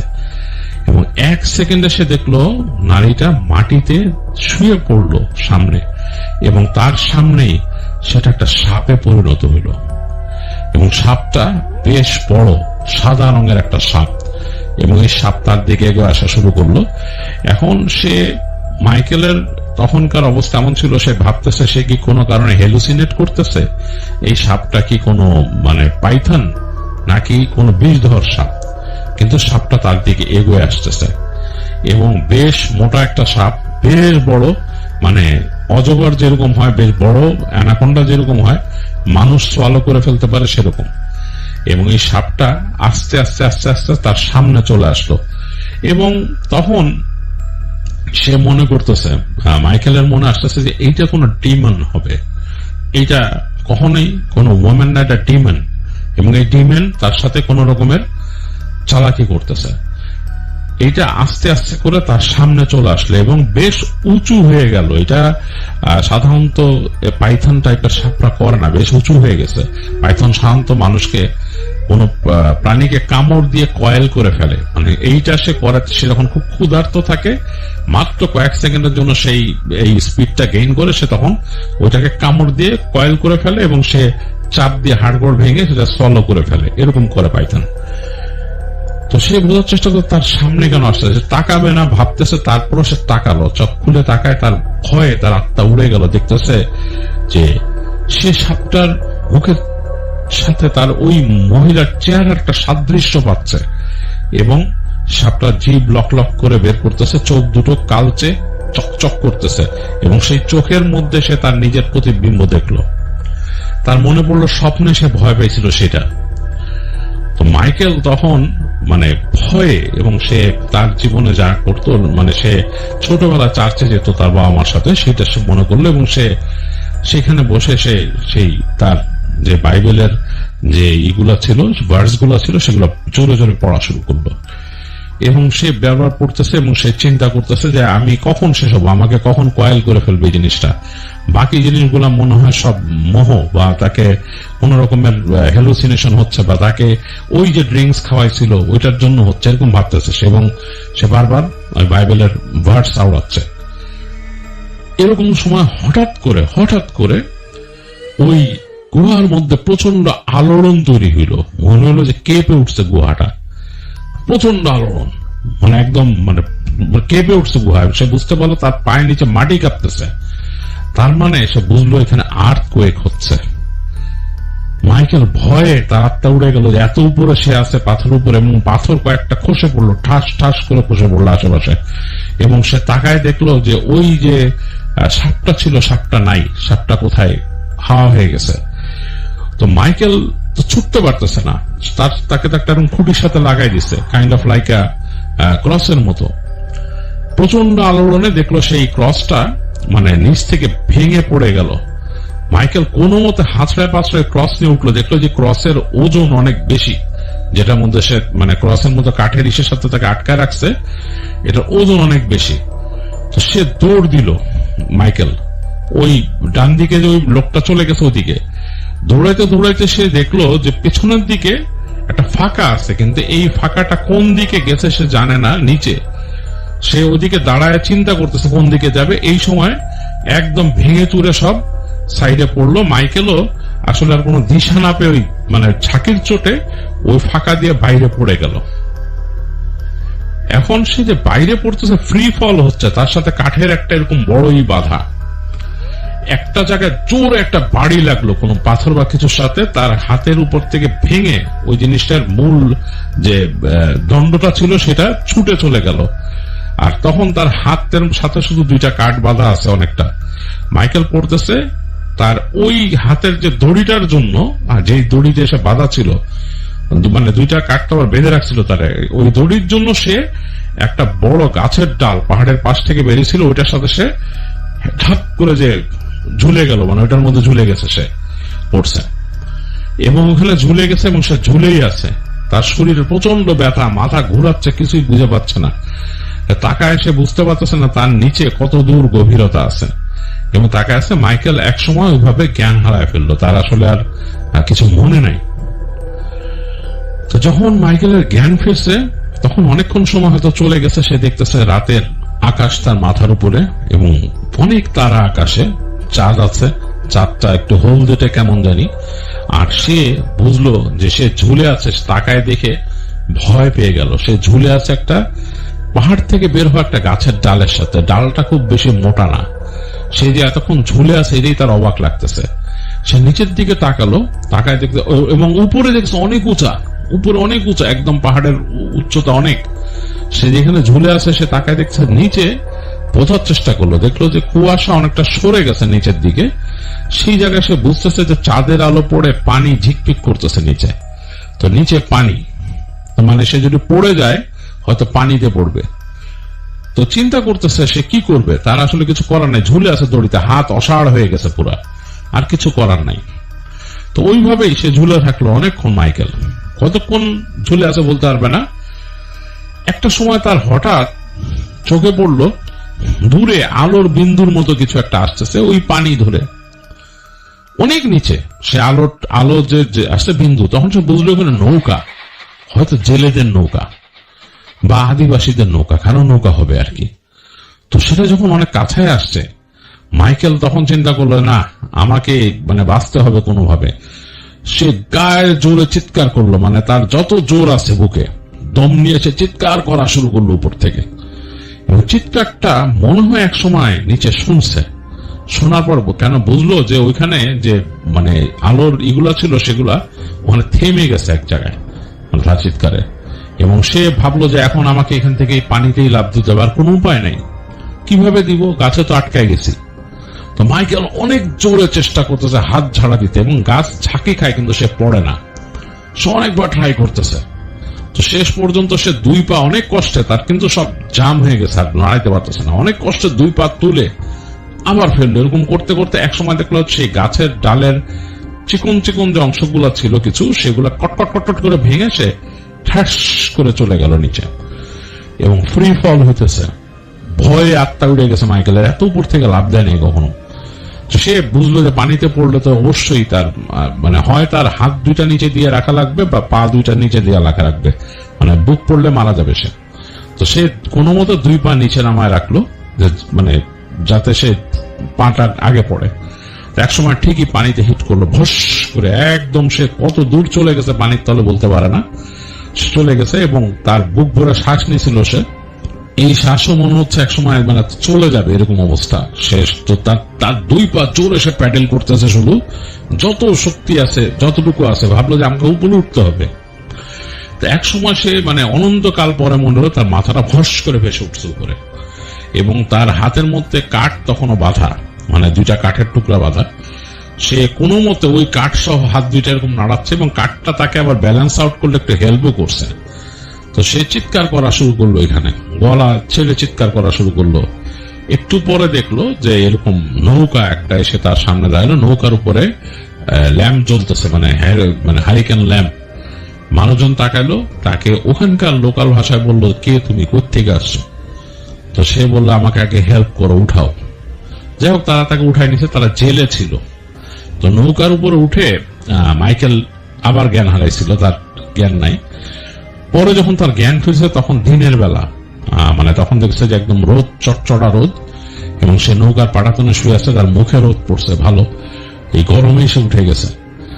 তো উঠলো, ওঠার পরে তাকে একজন জিজ্ঞেস করতেছে সেইখানকার লোক যে কি ব্যাপার, তুমি কোত্থেকে আসছো, উপর থেকে কোত্থেকে পড়লা? তো সে বলতেছে মাইকেল যে অনেক অনেক কাহিনী আছে, অনেক ঘটনা, পরে বলি, আমাকে তুমি পৌঁছায় দাও। কোথায় পৌঁছায় দিব? বলে আমার একটা বোট আছে। তখন লোকটা বললো যে এখানে কোথায় তোমার বোট? বলে আমি জানি না। তা তুমি জানো না, তাহলে তুমি কিভাবে বলতেছো? বলে যে আমাকে তাহলে তুমি যেভাবে পারো আমাকে তোমার লোকালয়ে পৌঁছানোর ব্যবস্থা করো, যেখানে নাকি মানুষজন আছে, আমি যেখান থেকে যেতে পারি কোথাও। তো যাই হোক, সে তাদেরকে আশ্বাস দিল যে আমাকে আমার পিছে তোমরা যা খরচ করবা সেগুলো আমি পূরণ করে দিব, আমি তোমাদেরকে আমি করতে কথা দিচ্ছি। তো যাই হোক, জেলেরা তাকে নিয়ে যায় তাদের যে গ্রামে, সেখানে যে তাকে শুশ্রূষা করে, কয়দিন সে অসুস্থ থাকে। সে তার ঘটনার কিয়দাংশ তাদের বলে, সব বলে না। সে বলে যে সে একজন মানে ওই তার যে সে একটা ছদ্ম পরিচয় নিয়ে আসছিল, সেটাই বলে যে সে একজন গবেষক, সেখানে আসছিল গবেষণা করতে। তো কোনোভাবে সে উপরে একটা পাহাড়ে আটকায় যায়, এবং সেখানে তাকে কিছু দুষ্কৃতিকারী ধরছিল, ধরে তাকে মানে মারার চেষ্টা করছে, সেখান থেকে সে কোনো মতে বেঁচে আসছে। যাই হোক, জেলেরা তার ঘটনা বিশ্বাস করে, এবং তাকে এক সময় তারা কেন মাইকেল বলে নাই আসল ঘটনা, কারণ আসল ঘটনা বললে তারা হয়তো মানে তাকে ওইভাবে হেল্প করতো না, ভয় পেত। তাদের মধ্যে অনেক কুসংস্কার আছে, বা তারা হয়তো চাইতো না তাদের কথা মাইকেল কাউকে বলুক, বা তাদের ওইখানকার কথা কাউকে বলুক। তো যাই হোক, মাইকেল ওখান থেকে তারা তাকে মাইকেলকে এক সময় একটা নৌকায় উঠায় দেয়, যেই নৌকা তাদের ওখানকার বন্দরে ব্যবসা করতে যায় সেখানে। তো মাইকেল সেই নৌকায় কাজ করে, মানে সে তাদেরকে শ্রম দেয়, এবং বলে যে আমি তোমাদেরকে বন্দরে যে আমার ব্যবস্থা করে দেবো তোমাকে। তো যাই হোক, টাকা পয়সার ব্যবস্থা করে দিব, আমাকে যে তোমরা যতটুকু খরচ করছো সব ব্যবস্থা করবো। জেলেদেরকেও তার সে বলে যে আমি তোমাদের ব্যবস্থা নিব, আমি তো কথা দিয়ে যাচ্ছি। তো যাই হোক, সেই বন্দরে সেই নৌকায় যারা মালপত্র আনতো তাদের সাথে সে চলে যায় এক সময় বন্দরে, এবং সে ভিড়ে সেখানকার বন্দরে, সেখান থেকে সে ব্যবস্থা করে তার ইসের সাথে যোগাযোগ করে, বন্ধুর সাথে টাকা পয়সার, এবং এখানেও টুকিটাকি টাকা পয়সা দেয়, সে জেলেদের জন্য টাকা পয়সা পাঠায়। সে চলে আসে তার নির্দিষ্ট জায়গায় যেখানে সে থাকতো, তার এলাকায়, এবং এসে তখন সে তার টোটাল স্টোরিটা তার সেই বন্ধুকে বলে, তার বন্ধুকে তার অ্যাডভেঞ্চারের কাহিনী বলে যে কি হয়েছিল তার সাথে। তার বন্ধু তাকে বলে যে তুমি কি ম্যাপটা আঁকতে পারবা, কিভাবে গেছিলে ওইখানে। তো সে তখন ডিসাইড করে যে না, আমি ম্যাপটা দিব না, কারণ আমি চাই না এই ম্যাপ ধরে আরো মানুষ আসুক আর বিপদে পড়ুক। কারণ ওখানে তো সে কাউকে ওখানে মানে কেউ তো মানে তার দেখা মতো তো কেউ শেষ হয়ে যায় নাই। এবং সে পরবর্তীতে ওখান থেকে যখন চলে আসে, এক সময় মাইকেল ডিসাইড করে সে ওখানে আর থাকবে না। মাইকেল কিন্তু তার স্ত্রীকে নিয়ে মুভ করে পরবর্তীতে আমেরিকায় চলে যায়। এবং আমেরিকায় যাওয়ার পরে সে তখন ওইখানে তার এক বন্ধুর সাথে কথা বলে, যে এই বন্ধু ভালো সাইকিক, তার মানে তার বন্ধু ভালো সাইকিক ছিল একজন, এবং সে অনেক কিছু রিড করতে পারতো ইত্যাদি ইত্যাদি। তার সাথে কথা বলে এবং তার বন্ধুর এই অধিবিদ্যা সম্বন্ধেও অনেক জ্ঞান ছিল। তো তার সাথে আলাপ করে যখন কথা বলে, সে বলে যে আসলে তুমি ওইখানকার কোন লোকাল ডেভিল ওয়ার্শিপারের আন্ডিরা পড়ছিল। তো মাইকেল বলে যে আমি যে এরকম এরকম দেখছি, বলে ওইটা কোনো বাজে ডিমন ছিল, তোমাকে সেই ডিমন সেখানে ট্রিক করে তোমাকে মেরে ফেলতে গেছিল। এবং ওই ডিমন অনেক এরকম মানে নেয়, মানুষ নিয়ে যায়, বা ওখানে যে তাকে যা যা প্রোভাইড করে সে নিয়ে নেয়, ওখানে তারা ওইটাকে গ্রহণ করে আর কি, ভোগ হিসাবে। তো ভোগ হিসাবে ওখানে দেয়, তুমিও সেই ভোগেই চলে গেছিলা। কিন্তু গড অলমাইটি চান নাই যে তুমি ওইভাবে শেষ হয়ে যাও। তোমার অনেক বিশ্বাস ছিল, তোমার অগাধ বিশ্বাস, এবং গড অলমাইটি এর জন্য তোমাকে সেখান থেকে স্কেপ করায় নিয়ে আসছে, এবং তিনি তোমার জন্য ভালো প্ল্যানস রাখছেন, এই কারণে তুমি এখানে চলে আসছো। তো যাই হোক, এই কারণে আসলে মাইকেলও খুব কৃতজ্ঞ হয়, এবং সে শেষ জীবন পর্যন্ত খুব বিশ্বাসী একজন মানুষ ছিল। এবং সে এটাই বিশ্বাস করতো মাইকেল, যে সব সময় যে গড অলমাইটি না চাইলে কোনো কিছুই ঘটবে না, সে সেফ থাকবে। তো সেই বিশ্বাস নিয়েই মাইকেল চলতো। তো মাইকেল তখনও বেঁচে ছিল, অনেকদিন পর্যন্ত বেঁচে ছিল, এবং তারপর সে চলে যায় স্বাভাবিক নিয়মেই। তো এটাই রনের বন্ধুর বাবার ঘটনা, এবং রন শেয়ার করছিল মিস্টিক মেনাদের কাছে, এবং তারা সবাই অভিভূত হয়ে ঘটনাটা শুনছিল তাদের কাছে, এবং বেশ মানে মজা পাইছিল তারা। এবং দেখা গেছে যে তাদের এই গল্প শুনতে শুনতে ভোর হয়ে গেছে প্রায়, এবং সেই খোলা জায়গায় বসে তখন বেশ চিল্ড একটা অবস্থা। সেখান থেকে তারা পরে উঠে যায়। তো মিনার মনে অনেক দাগ কেটে গেছে ঘটনাটা, এবং মিনা এটা শেয়ার করছে, এবং মিনা আমাকে রিকোয়েস্ট করেছে আমি যেন আমার মতো করে ঘটনাটা আপনাদের কাছে শেয়ার করেছি, এবং আমি তাই করলাম। আশা করি আপনাদের ভালো লেগেছে। ঘটনাটা একটু বড় হয়ে গেছে, বাট স্টিল আমার কাছে কিন্তু বেশ লেগেছে। তো যাই হোক, এখন চলে যাব কয়েক সেকেন্ডের জন্য, ফিরে আসবো আরো একটা ঘটনা নিয়ে। ততক্ষণ পর্যন্ত কোথাও যাবেন না, আমাদের সাথেই থাকবেন। আর হ্যাঁ, যাবার আগে একটা রিকোয়েস্ট থাকবে, যারা আমাদের চ্যানেলটি এখনো সাবস্ক্রাইব করেননি, কাইন্ডলি সাবস্ক্রাইব করে ফেলবেন, একটি লাইক দেবেন, শেয়ার করে দেবেন, যাতে করে অন্যরাও অদ্ভুত শুনতে পায়।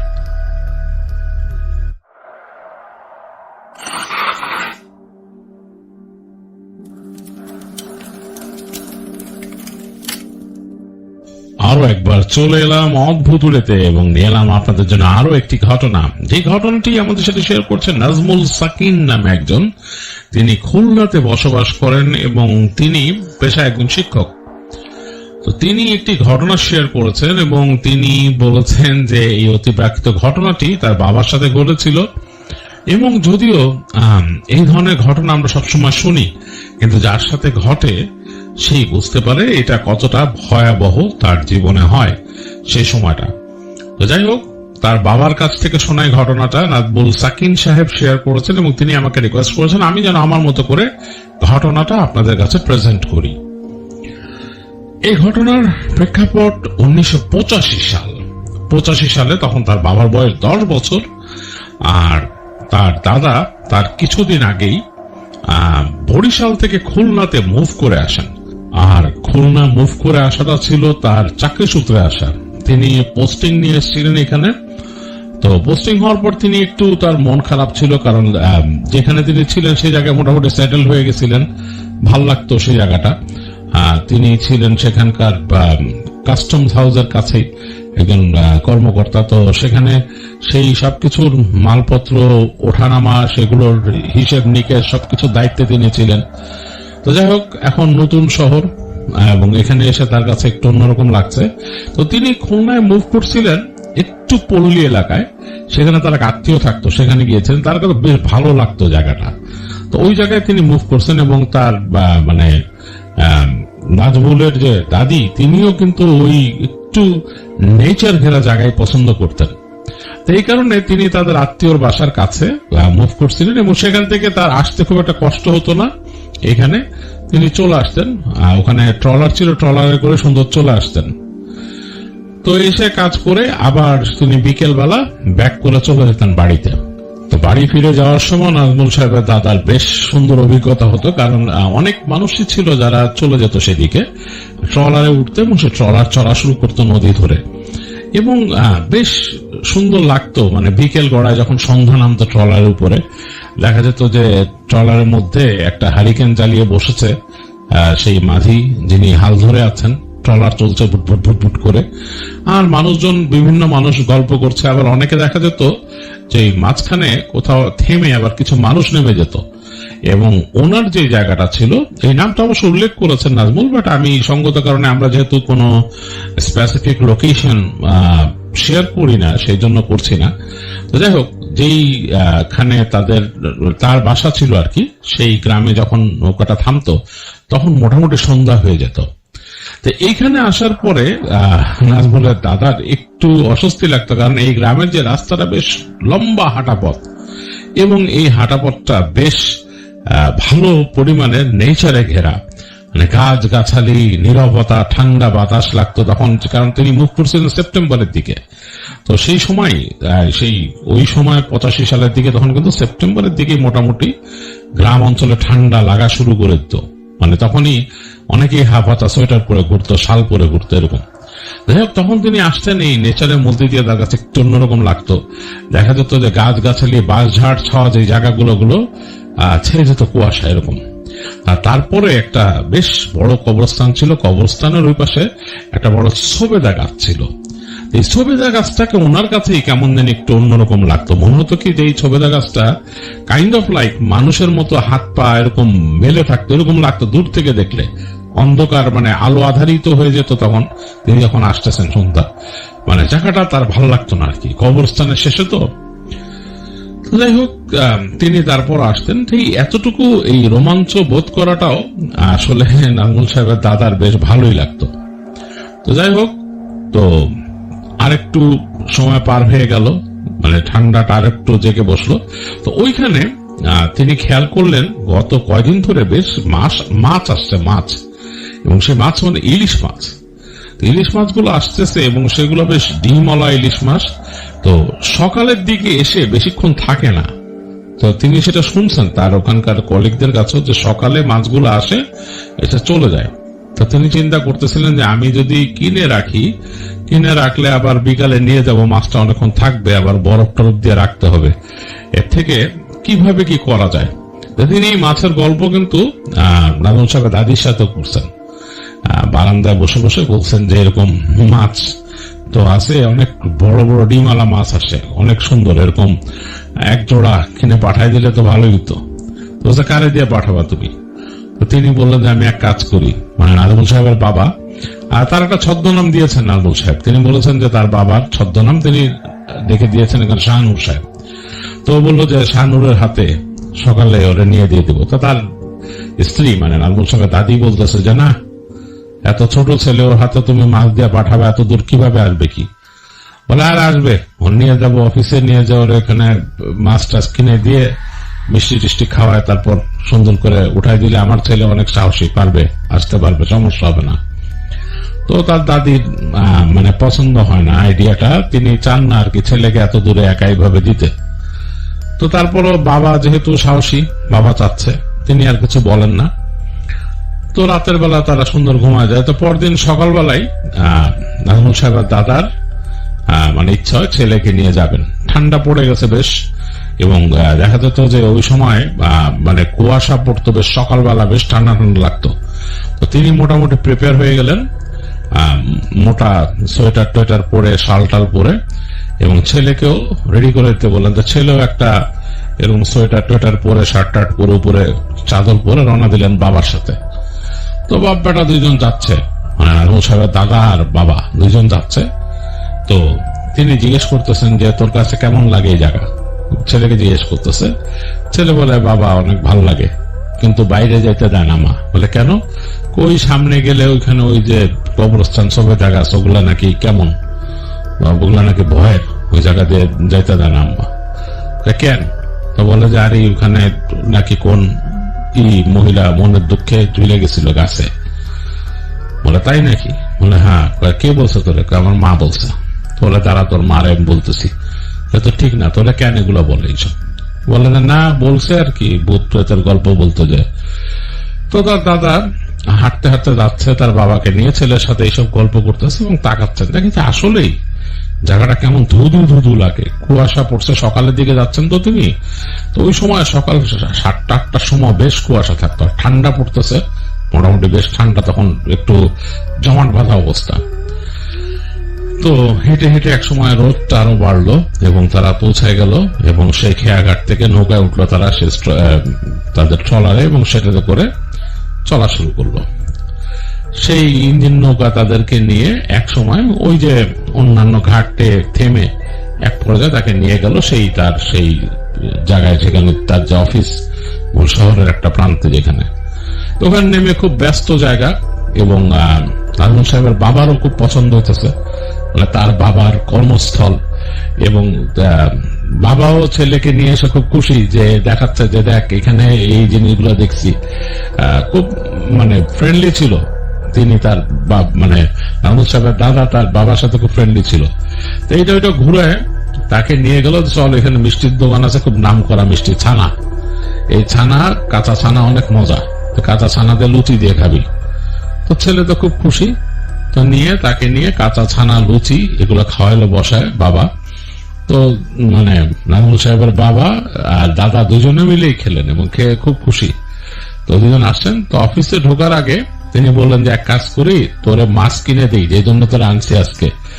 মিষ্টি তো খাওয়াইতামই, আর তোরে এই মাছ কিনে দিই, মাছ নিয়ে যা, সাথে তোর মার জন্য রসগোল্লাও নিয়ে যায় এখান থেকে। তো তিনি নিয়ে গেলেন ছেলেকে, মাছের ওখানে ডাক উঠতেছে। তো তিনি এক জোড়া বেশ বড় মাছ কিনলেন, বড় মাছ, এবং বুঝে শুনে গেলেন ডিম আছে এরকম। কেনার পর ছেলেকে ওটা ধরায় দিলেন, আর কাছাকাছি দোকান থেকে রসগোল্লা কিনলেন মাটির হাড়িতে, রসগোল্লা থাকে খুব মানে সরেস রসগোল্লা এরকম। তো দিয়ে ছেলেকে নিয়ে গেলেন তিনি ওই ইসের কাছে, ইঞ্জিন নৌকার কাছে ওখানে। তো তখন একটা নৌকা যাচ্ছে, তখন অলরেডি মানে কড়কড়া রোদ হয়ে গেছে আর কি, একটু পরে দুপুর হবে। তো বললো যে তুই যাইতে পারবি না? ছেলে বলছে হ্যাঁ পারবো। তো নিয়ে নৌকায় উঠায় তিনি ছেলেকে কপাল একটা চুমা দিয়ে বললেন যে যা, অসুবিধা না। ওই যে ট্রলারওয়ালাকে বলে দিল যে মানে ভাড়া আমি দিয়ে দিতেছি এসে, বলে যাক তার মতো এটা মিটমাট করে দিল। নাজমুল সাহেবের বাবা ট্রলারে করে যাচ্ছেন, তার হাতে 2টা ইলিশ মাছ, বেশ বড় বড় রাজা ইলিশ, এগুলার এক একটার সাইজে 2 কেজির মতো। এবং ওই আশেপাশে যারা উঠছে তারাই জিজ্ঞেস করতেছে বাপ রে বাপ এত বড় ইলিশ, মানে কি অবস্থা? বাপ কিনে দিচ্ছে ওখান থেকে। বলো আচ্ছা, এটার মধ্যে কি মিষ্টি? মিষ্টি ভালো মিষ্টি, তো যাও যাও বাড়ি যাও, যে খাওয়া সবাই। এগুলো বলতেছে মানুষজন। তিনিও চলতেছেন এবং এই সকাল পার হয়ে দুপুরের দিক হয়ে আসতেছে, রোদ চড়চড় করতেছে, তার কাছে ভালো লাগতেছে, শীতটা কেটে যাচ্ছে, যখন কড়া উঠতেছে শীত কেটে যাচ্ছে, নদীর সুন্দর সুন্দর দৃশ্য, পাড়ের সুন্দর দৃশ্য, এরকম করে এরকম 2-1 ঘাট যেগুলো পার হলে মানুষ নেমে গেল। এক সময় তাদের যে ঘাট সেটা আসলো।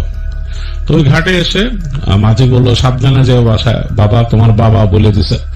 তো নাজমুল সাহেবের বাবাও নেমে গেলেন, নেমে হাঁটা শুরু করলেন, হেঁটে হেঁটে যাচ্ছেন। তো মাছ তার কাছে ভারী লাগতেছে, শুকলি দিয়ে বাঁধা, তো হাতের সাথে পেঁচায় নিছেন তিনি, বেশ ভারী লাগছে। ভাবতেছে যে একটা বাজারে ব্যাগ নিলে খারাপ হতো না, এ কি হাতের মধ্যে এরকম নিয়ে যাচ্ছি। তো তিনি ওইখানকার ওই দোকানপাটের দিকে তাকাচ্ছিলেন একটু, দেখতেছে না দোকানপাটে ওরকম অবস্থা নাই, তিনি যে একটা ব্যাগ নেবেন সেই ব্যাগ ঝুলাই নেই কেউ। আর তখনকার ওই গ্রামের ব্যাগ ইসের মধ্যে পলিথিন ওরকম চালু হয়নি আর কি। তো হেঁটে হেঁটে যাচ্ছেন, একসময় তিনি মূল রাস্তায় উঠে আসলেন। তখন কিন্তু একেবারে ভর দুপুর, মানে একদম দুপুর, সূর্য একদম মাথার উপর উঠে গেছে। হেঁটে আসতেছে, তার এক হাতে মিষ্টি আর এক হাতে ওই ইলিশ মাছ 2টা, এরকম নিয়ে আসছে, সে উঁচা করে রাখছে কষ্ট করে। হেঁটে হেঁটে আসতেছে, ভোর দুপুর, খা খা করতেছে, কেউ নাই আশেপাশে। দূরে যে এখানে মানে পাশে যে ফসলের মাঠ, ওইখানে কাউকে দেখা যাচ্ছে না, পুরো ফাঁকা জায়গাটা একদম, মানে মাঝে মাঝে ঠান্ডা বাতাস এসে গায়ে লাগতেছে। তো হাঁটতে হাঁটতে এক সময় সে চলে আসলো সেই যে কবরস্থানের কাছে, যেখানে সে মানে সবেদা গাছ, এবং তার মাও গল্প বলছে এখানকার অনেক। তো সবেদা গাছের কাছ দিয়ে যখন সে যাচ্ছে, মানে সামনে চলে আসছে, তার কাছে মনে পড়লো যে মা না বলছিল যে এখানে এরকম কে জানে ঝুলে গেছিল, এখানে কি একটা অবস্থা। তাহলে ভাবতেছে, সে তখন অনেক রকম চিন্তা করতেছে ছোট ছেলে হিসাবে, যে কেন কেন ঝুলে গেল একটা মানুষ, বা কিভাবে, কে ছিল মহিলাটা, কেমন ছিল দেখতে, কেমন ছিল, সে কি করত, এগুলো ভাবতেছে। সে ভাবতে ভাবতে চাচ্ছে আর তাকাচ্ছে। ওই কবরস্থানের ভিতরে কিন্তু অনেক গাছগাছালি, এবং গাছগাছালির পাতা পড়ে গেছে সব, মানে শুকনা শুকনা গাছ দাঁড়ায় আছে শুধু, আর পাশে এই কবরেরই দেখা যাচ্ছে এরকম। এর মধ্যে ভোজবাজির মতো তার সামনে একটা মহিলা বেরোয় আসলো। মহিলাটা সাদা একটা শাড়ি পরা, এবং তার চুলগুলো উস্কো খুস্কো, এবং গায়ের রং বেশ শ্যামলা। তার দিকে তাকায় বলে যে, এই ছেড়া কোথায় যাও? তো সে বলছে, বাসায় যাচ্ছে। আপনি কে? বলে যে, আমি তো এখানে থাকি। তোমার হাতে কি? বলে, আমার হাতে মিষ্টি। কার এটা কি? বলে কি মাছ। আমারে দাও, আমি নিয়ে যাই তোমার সাথে করে, তোমার কষ্ট হচ্ছে না? তো সে বলতেছে, না আমার কষ্ট হচ্ছে না। দাও দাও দাও, মিষ্টিটা আমার হাতে দাও। তো সে কোনো কথা না বলে মুষ্টিটা মহিলা হাতে দিচ্ছে। আসলে তার কষ্ট হচ্ছিল, কারণ মিষ্টির যে হাড়িটা সেটাও সুতা দিয়ে পেঁচায় হাতে ধরাই দিছে, চিকন সুতা হাতে লাগতেছিল। তো নজরুল সাহেবের বাবা মিষ্টির হাড়িটা দিয়ে দিছে, দিয়ে হাঁটতেছে, দেখে যে মহিলার হাতে সেই মিষ্টিরই। তো মহিলা তাকাচ্ছে তার মাছের দিকে, বলে ওইটা আমার হাতে দাও, ওইটা আমি নিয়ে যাই। তো তিনি বলছেন, না না ওইটা লাগবে না, এটা আমার হাতে আছে, অসুবিধা নেই। মাছ এনেছো, মাছের পেট ভরা তো ডিম, কিন্তু এত ডিম তো মানে মজা লাগবে, এই ডিম না থাকলে ভাল লাগে না। মাছের কি হয় জানো, মাছের পেট ভর্তি যখন ডিম থাকে, যখন একদম চিকন হয়ে যায় তখন আর ভাল লাগে না, আবার একদম ডিম না থাকলেও ভাল লাগে না। মাছের মধ্যে সুন্দরভাবে ডিমটা থাকতে হয়। তোমার দুটা মাছের পেটের মধ্যে সুন্দরভাবে ডিম আছে। তো ঈশের কাছে, নানুসার বাবার কাছে একটু অবাক লাগতেছিল। তিনি বলে যে, আপনি কিভাবে জানলেন প্রকৃতিকে? আমি দেখেই বুঝি, সব দেখতে পাই। দাও দাও মাছ দাও, আমার কাছে দাও। তো তিনি বলতেছেন, না মাছ লাগবে না, মাছ আমি নিশ্চিত, অসুবিধা না, আপনি চলেন। দেখলো হঠাৎ করে মহিলা হাত ঢুকায় ওই তার মিষ্টির যে ইটা ছিল হাড়িটা, সেটার উপর কাগজ দিয়ে লাগানো, ফট করে হাত ঢুকাই দিল, কাগজ ছিঁড়ে হাতে মিষ্টি নিয়ে মুখে দিল। এই সময় নাজমুল সাহেবের বাবার চোখে পড়লো যে মিষ্টিটা যে নিল মহিলাটা হাত ডুবায়, তার হাতটা কালচে পুরো, এবং হাতে বড় বড় নখ, চোখা চোখা। সে মিষ্টি একটা মুখে পুরে দিল। দেওয়ার সাথে সাথে নাজমুল সাহেবের বাবা মহিলার মুখের দিকে তাকালো, মহিলা তার দিকে তাকে হাসলো, মানে কেমন একটা হাসি দিল, এবং তিনি অবাক হয়ে গেলেন যে মহিলার চোখের নিচে মানে কালি, দুই চোখের নিচে, মানে তার দুই চোখের নিচে কালি পড়ে গেছে কেমন, এবং চোখটা হলদেটে, মানে চোখের ভেতরে সাদা অংশটা হলদেটে, চোখের নিচে মনে হচ্ছে যে কালশিটে পড়ে গেছে। তারপর তিনি হঠাৎ করে দেখলেন মহিলার চেহারাটা যেন কেমন একটু ভয়ঙ্কর লাগতেছে তার কাছে, মানে স্বাভাবিক একটা চেহারা কিন্তু এর মধ্যে ভয় লাগতেছে। মহিলা আবার হাসলো, তার দিকে তাকায়, এবং এই যে এইবার যে হাসছে তার দাঁতটা একটু বেড়ে গেছে, হলুদ হলুদ, কেমন জানি হলদেটে দাঁতগুলা, মনে হচ্ছে যে পরিচ্ছন্ন দাঁত না। তো তখন নাজমুল সাহেব বাবা বললো যে, আপনি মিষ্টি খাচ্ছেন কেন আমার এখান থেকে এভাবে করে? আল্লাহ, আপনি মিষ্টির মধ্যে হাত ডুবাই দিচ্ছেন। তখন মহিলা বললো, চুপ, মাছ দে। এভাবে করে বলে হাতটা এরকম বাড়াই দিয়ে তার হাত থেকে মাছটা টেনে ছুটাই নিল। তো নাজমুল সাহেবের বাবা থরথর করে কেঁপে উঠে ভয় পেয়েছেন, কারণ মাছটা তার হাত থেকে বলে ছিনাই নিয়ে গেছে, এরকম মনে হলো যে হাত ছিলে গেছে এরকম।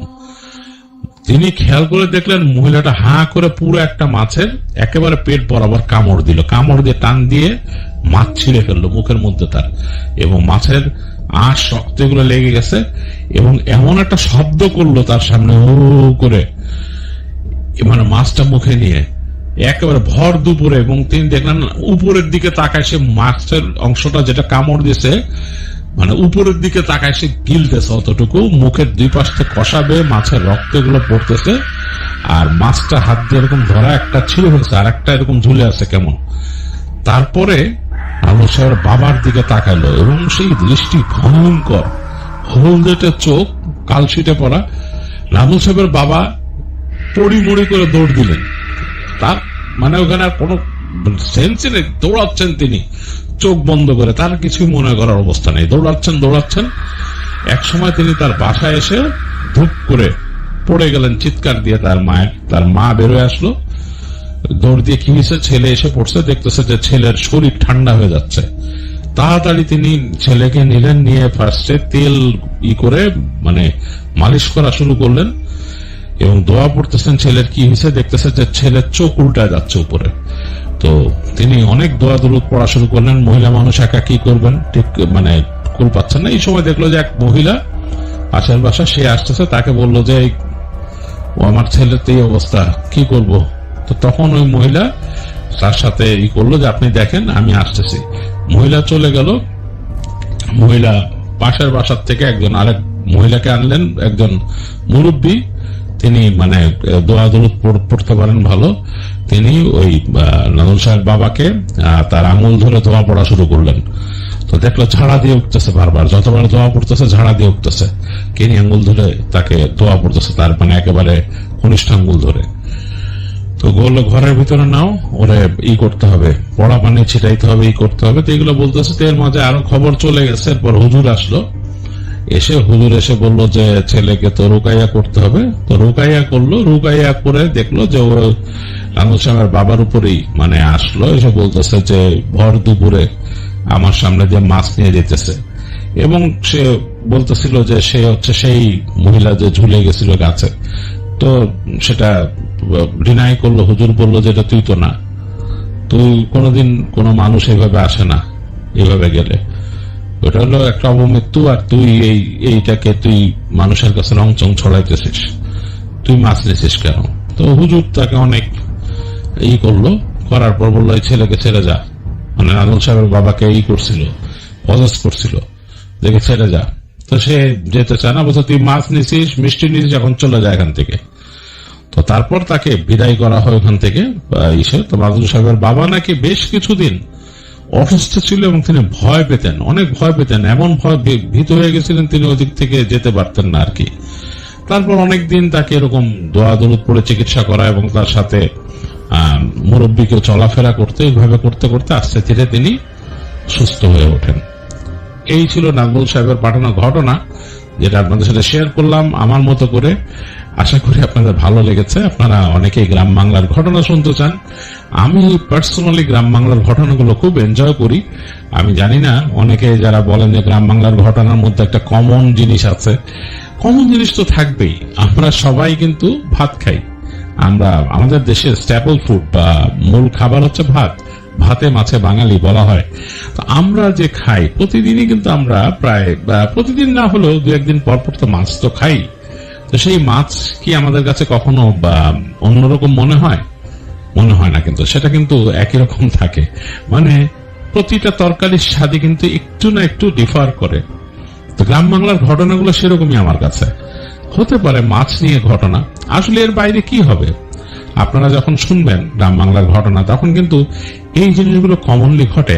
খুব আশ্চর্যজনক ব্যাপার, এটা আমি রেডিও থেকে বলতাম যে কোন ঘটনা আমি শুনেছি একেবারে দেখা গেছে যে সাতক্ষীরার কাছে, আবার একই রকম ঘটনা আছে একেবারে বান্দরবনে।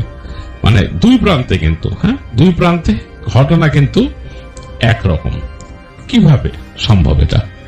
আবার একই রকম ঘটনা আমি শুনেছি পাশ্চাত্যের দেশে, সেখানকার লোকাল মানুষের কাছে এই মাছ পিশাচের ঘটনা কিন্তু আমি শুনেছি সেই অ্যালাবামা, মিসিসিপি অ্যালাবামা, সেখানকার ঘটনা একই রকম। মানে একই রকম কিভাবে সম্ভব এটা বলেন? তো অবশ্যই আমরা বোঝার চেষ্টা করব যে হয়তো কোনো একটা সিমিলারিটি আছে, বা তাদেরও, যারা এই অদৃশ্য জগতের বাসিন্দা, তাদেরও কার্যকলাপে মিল আছে। যেমন মানুষেরও কার্যকলাপে মিল আছে, তাদেরও কার্যকলাপে মিল আছে। এই কারণে ঘটনাগুলো এরকম হয়। আর এর বাইরে আর কি বা হতে পারে বলেন? তো যাই হোক, শেয়ার করলাম নাজমুল সাকিন সাহেবের ঘটনা। এখন চলে যাব কয়েক সেকেন্ডের জন্য, ফিরে আসবো আর একটা ঘটনা নিয়ে। ততক্ষণ মধ্যে আপনারা কোথাও যাবেন না, আমাদের সাথেই থাকেন। আর হ্যাঁ, যারা আমাদের চ্যানেলটা এখনো সাবস্ক্রাইব করেনি, কাইন্ডলি সাবস্ক্রাইব করে ফেলুন, একটি লাইক দিন, শেয়ার করে দিন, যাতে করে অন্যরাও অদ্ভুতুরে শুনতে পায়। যারা ঘটনা পাঠাতে চান তারা আমাদের কাছে ইমেল করতে পারেন odbhuture@gmail.com A, which is odbwootore@gmail.com। ফিরে আসছি কয়েক সেকেন্ডের মধ্যে, কোথাও যাবেন না।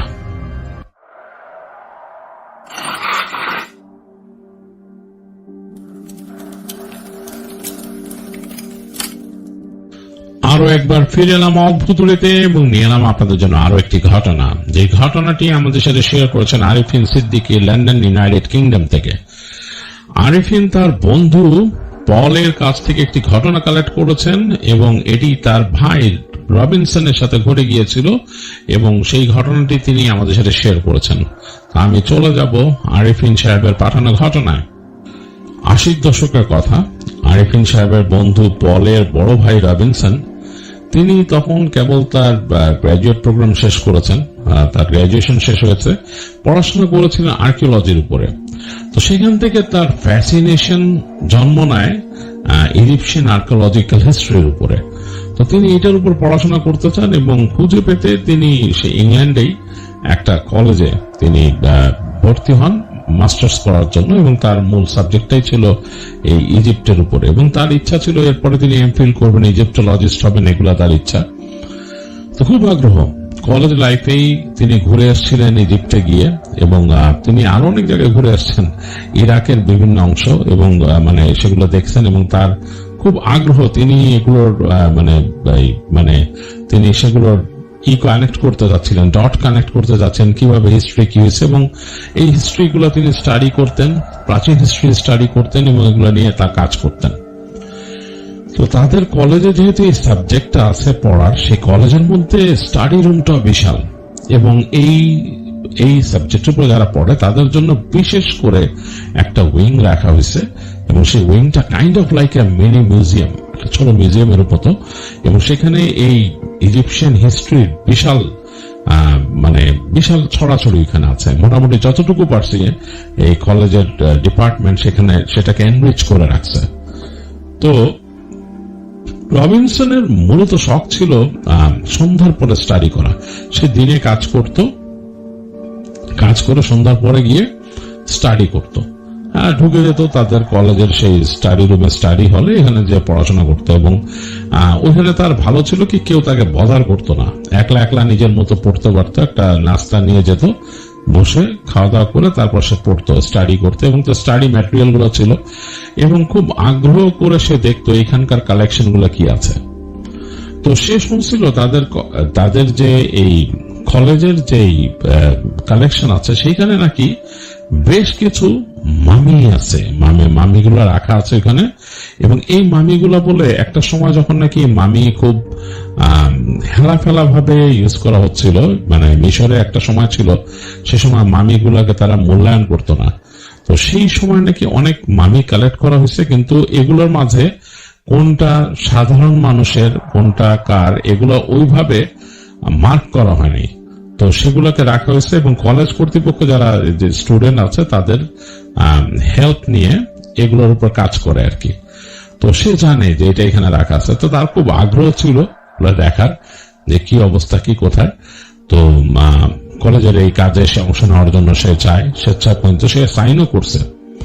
যাই হোক, স্টাডি যখন করতো তখন সে তাকায় দেখতো যে এই যে জায়গাটা সে স্টাডি করতেছে তার পাশেই কয়েকটা গ্লাস দিয়ে ঢাকা, মানে কাঁচ দিয়ে ঢাকা সার্কোফাগাস আছে, এবং সেগুলা কিন্তু একটু মানে এলিট শ্রেণীর মামি, এলিট শ্রেণীর মানুষের মামিফাইড এটা ওটার মধ্যে রাখা আছে, এবং এই কারণে কিন্তু ওটা গ্লাস দিয়ে টেম্পারেচার কন্ট্রোল অবস্থায় আছে ওইটা অন্যভাবে। তো সে স্টাডি করতে করতে সবসময় তাকাইতো আর কি রবিনসন, এবং দেখতো, আবার হেঁটে যেত গ্লাসের সামনে দাঁড়াতো। তো তাকে ওখানকার যে গার্ড আছে সে কিন্তু বলছে কয়েকদিন, ওখানে একটা সিকিউরিটি ছিল, এবং সিকিউরিটি বেশ বয়স অনেকদিন ধরে কাজ করে। সে তাকে বলছে যে রবিনসন, এই জায়গায় কিন্তু তোমার এত কিউরিয়াসিটি দেখানোর মতো আমি কোনো কারণ দেখি না। তো রবিনসন বলতো যে কিউরিয়াসিটির থেকেই তো আমি স্টাডি করতেছি, এটা আমি তো হইতেই চাই ইজিপ্টোলজিস্ট। বলে যে না, সবকিছু কিন্তু একরকম না, অনেক কিছু কিন্তু কার্সড। একটা জিনিস মনে রেখো, ইজিপ্টে ওই ভদ্রলোক যেহেতু ওই মিউজিয়ামের একজন গার্ড, সে জানতো, এবং সে মানে ওই অন্য থার্ড পার্টি কোম্পানি ভাড়া করে রাখেনি, মিউজিয়ামই তাকে রাখছে। মিউজিয়াম মানে কলেজ কর্তৃপক্ষই তাকে রাখছে স্টাডির ওখানে। সে বলতেছে যে শোনো, একটা সময় কিন্তু এই মামিগুলাকে খুব অবহেলা ভরে ব্যবহার করা হয়েছে। একটা সময় ছিল মামিগুলোকে জ্বালানি হিসাবে ব্যবহার করতো তারা। হ্যাঁ, বুঝে রেখো তাহলে জিনিসটা কি। তো এত পরিমাণে মামি ছিল ইজিপ্টে, এবং তাদেরকে অনেকভাবেই মৃতকে তারা অসম্মান করছে, এবং এগুলোর মধ্যে অনেক কাস্ট ব্যাপার স্যাপার আছে। তুমি জানো না, আমি যেহেতু এখানে কাজ করি অনেকদিন, আমি জানি। তো তখন রবিনসন তাকে জিজ্ঞেস করে যে হোয়াট ডিড ইউ সি, মানে তুমি কি দেখছো এখানে, what makes you think that these are cursed. আমি তোর পিওর সায়েন্স অ্যান্ড হিস্ট্রি এবং হিস্ট্রির প্রতি ফ্যাসিনেশন নিয়ে পড়তেছি, আমার কাছে ভালো লাগে, রহস্য লাগে, মজা লাগে, বাট তুমি কি দেখছো? তো সিকিউরিটি তাকে বলে যে ফরগেট ইট, বলতে চায় না। তো তাকে বলে যে বেশি রাত পর্যন্ত থেকো না, তুমি উদ্ভট কিছু দেখতে পারো, এলোমেলো কিছু হতে পারে। তো সিকিউরিটি তাকে একদিন বলে, মানে এরকম একদিন সন্ধ্যার সময় তাকে বলতেছে যে লেটস জাস্ট সে এখানে মামিজদের পার্টি হয় রাতের বেলা, গভীর রাতে। তো রবিনসনের তো খুব আগ্রহ হয়, মামিজদের পার্টি হয় মানে হোয়াট ডু ইউ মিন মামিজদের পার্টি হয়? মামিজরা এখানে চলাফেরা করে। তো তখন রবিনসন বলে এটা কিভাবে সম্ভব, মানে তুমি আমার এটা বিশ্বাস করতে বলো যে মামি এখানে চলাফেরা করে? আসলেই করে। তো সে বলে যে আমি দেখতে চাই একদিন। বলে যে না, you won't be able to see that, তুমি দেখতে পারবা না, কারণ তোমার সামনে তারা এটা হবে না এই জিনিসটা এখানে। এটা যারা খুব মানে আর কি চায় না তারাই দেখতে পায়, আর যারা চায় তারা দেখতে পায় না। তো রবিনসন তার মধ্যে কিন্তু একটা কিউরিয়াসিটি বোধ চলে আসে। রবিনসন ইচ্ছা করে তারপর থেকে ওই জায়গাটায়, যেই জায়গাটার মধ্যে ওই যে বলা হয়েছে যে অনেক আনসর্টেড মামিও সেখানে রাখা আছে এবং যেটা গবেষণা হয়, ওইটার কাছেই সে টেবিলে স্টাডি করে এবং একটু ইচ্ছা করে বেশি টাইম থাকে। তো অনেক সময় সেই সিকিউরিটি যে আছে সে আসে, এসে তাকে এরকম নক দিয়ে সাউন্ড করে বলে যে চলে যাও, থাইকো না, রাতে আর থাকার দরকার নেই। তো সে অনেকক্ষণ টাল বাহানা করে তারপরে যায়। তো এর মধ্যে সে চান্স পেল যে সিকিউরিটি যে ছিল তার শিফট সুইচ হয়েছে, মানে সে তো আর প্রত্যেকদিন কাজ করে না, ওইখানে উইকেন্ডে অন্য একজন মহিলা সিকিউরিটি আছে এবং সে এতটা অ্যাক্টিভ না। সে জাস্ট কথাবার্তা বলে শুধু জিজ্ঞেস করলো যে তুমি কি স্টাডি হলটা এখান থেকে ক্লোজ করে দিয়ে যাবা যাওয়ার সময়? রবিনসনকে বললো। রবিনসন বলবে শিওর, আউট ক্লোজ ইট, আমি ক্লোজ করে দিয়ে যাবো। কিন্তু রবিনসনের ইচ্ছা কিন্তু আলাদা, সে চায় যে আজকে সে রাতের মধ্যে বেশিক্ষণ থাকবে এখানে। তো রবিনসন ওখানে বসে থাকে, ওই মহিলা তার সাথে কথা বলে চলে যায় এবং রবিনসন ওখানে বসে তার মতো সে তার ওই বই এবং অন্য জিনিস নিয়ে কাজ করতে থাকে। তো কাজ করতে করতে তখন রাত হয়ে গেছে অনেক, সে কিন্তু এখান থেকে বের হয় নাই। রবিনসনের আসলে ইচ্ছা হচ্ছে আজকে রাতে সে এখানে থাকবে, সে থেকে দেখবে কিছু দেখা যায় কিনা।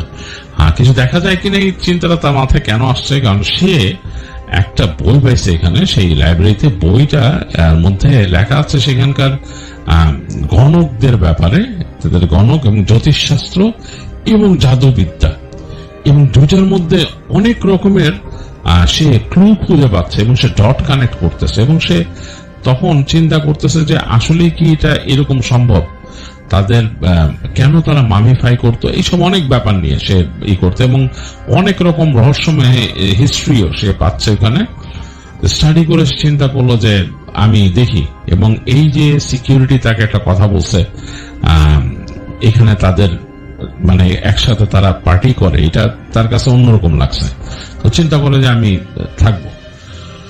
তো সে স্টাডি করতেছে এবং একটা লাইট জ্বলতেছে তার এখানে, মানে খুব অল্প করে। ওই হল রুমটার ভেতরে যেখানে সে পড়তো সেই জায়গায় কিন্তু অনেকগুলো বাতি আছে, এর মাঝে বিগ স্যান্ডেলিয়ার আছে, ছোট স্যান্ডেলিয়ার আছে। তো ছোট্ট একটা স্যান্ডেলিয়ারের ডিম আলোতে সে পড়তেছে, তার টেবিলটা তার নিচে, এবং সেইখান থেকে মাঝে মাঝে তাকাচ্ছে বাইরে, দেখতেছে যে ওই বাইরের যে জানালার ওই পাশে ঠান্ডাটা বেড়ে গেছে, কারণ তাদের যে এই স্টাডি হলটা, এটা এমন জায়গায়, এটা কিন্তু তাদের এই ক্যাম্পাসটাই একটু ন্যাচারাল এনভায়রনমেন্টের মধ্যে, মানে তাদের এই মূল বিল্ডিং এর বাইরে হচ্ছে লনের পাশে গাছগাছালি এবং কুয়াশা, এবং তার পাশে ওই হেঁটে যাওয়া রাস্তার ওই পাশে অনেক দূর পর্যন্ত পুরা অনেকটা উডস এর মতো এরকম অবস্থা। এবং সেখানে সে হেঁটে গেছে দিনের বেলা, যে দেখছো ওইখান থেকে উঁচু নিচু, মানে মাটিটা অনেকটা ঢালু পাহাড়ের মতো এরকম, মানে সুন্দর জায়গাটা। তো রবিনসন অনেকবার ওখানে গেছে, দেখছে, বসেছিল। কিন্তু এখন রাতের বেলা যখন সে এই জায়গা থেকে দেখতেছে, স্টাডি হল থেকে, তার কাছে পুরো জায়গাটাকে পুরো মিস্টিক মনে হইতেছে, মনে হচ্ছে কুয়াশা ভেসে বেড়াচ্ছে কেমন, এবং চারিপাশে কেউ নাই।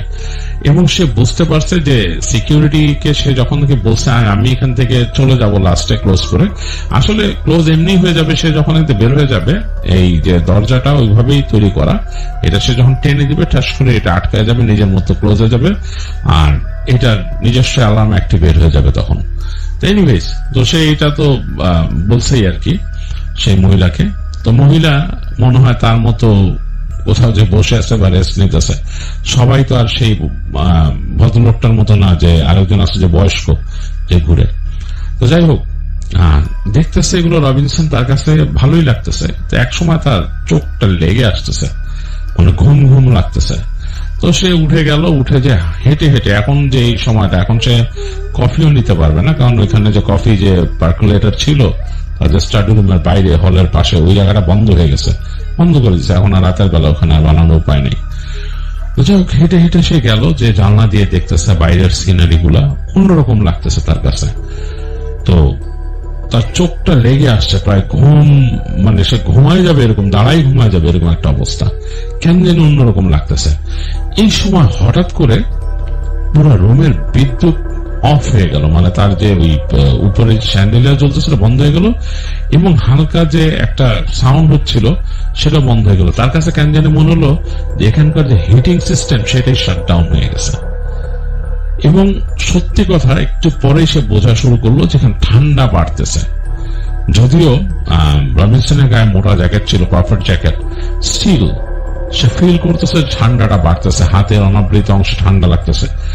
অবাক হয়ে গেল যে এখানে হিটিং শাটডাউন হওয়ার তো কথা না এরকম, মানে এখানে ন্যূনতম একটা বিদ্যুতের ব্যাপার থাকবেই, ছোটখাটো দু একটা লাইট জ্বলবে এরকম, যদি কেউ না থাকে অ্যালার্ম অ্যাক্টিভেট হয়ে যাবে, বাট সে তো ভিতরে আছে, কিন্তু এইভাবে শাটডাউন হলো কেমনে? সে তাকায় দেখতেছে অন্ধকারের মধ্যে তার কাছে আরো অন্যরকম লাগতেছে, যেই জায়গাগুলা আলো থাকতে একরকম লাগে, আলো ছাড়া আরো অন্যরকম লাগতেছে। কারণ উপরে কিন্তু অ্যাকুয়ারিয়াম আছে, এবং সেই অ্যাকুয়ারিয়ামটা কিন্তু ডোম, একটা ডোম অ্যাকুয়ারিয়াম। সেই ডোমের বাইরে চাঁদের আলো দেখা যাচ্ছে আসতেছে, এবং চাঁদের আলো যতটুকু পড়ছে ভিতরে সেটাতে একটা আলো আধারে তৈরি হয়েছে। এবং এই যে জিনিসপত্রগুলো রাখা, এগুলোর একটা ছায়া পড়ছে চারিদিকে, মানে অন্যরকম একটা পরিবেশ ভিতরে। এবং এই সার্কোফাগাস গুলাকে দেখা যাচ্ছে গ্লাসের ভিতরে, সেগুলোকে মনে হচ্ছে লাইভ। ঠান্ডাটা বেড়ে গেছে, তো মানে খুব ভয় পাইছে রবিনসনের। একবার মনে হলো যে সে আস্তে করে বের হয়ে যায় এখান থেকে, কিন্তু সেইটা সাহস পেল না বেরোনোর। কেন যেন তার কাছে মনে হলো চারিপাশে অশুভ কিছু একটা ঘটতেছে বা আছে তার আশেপাশে, সে বের হলে আরো ক্ষতিগ্রস্ত হবে এরকম মনে করা শুরু করলো। তো রবিনসন করলো কি, দেয়ালের সাথে সেটে গেল, পিঠ দিয়ে বসে পড়লো মাটিতে, মানে দেয়ালের সাথে পিঠ দিয়ে মাটিতে বসে পড়লো। আস্তে করে তার দুই কোণের উপর দুই হাত দিয়ে চুপচাপ বসে আছে সে।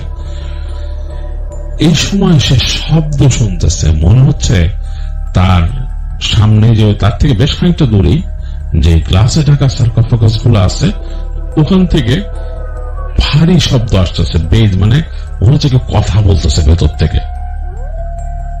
মানে খুব ভয় পেল আসলে রবিনসন, চিন্তা করে পাচ্ছে না সে যে হাউ ইজ ইট পসিবল।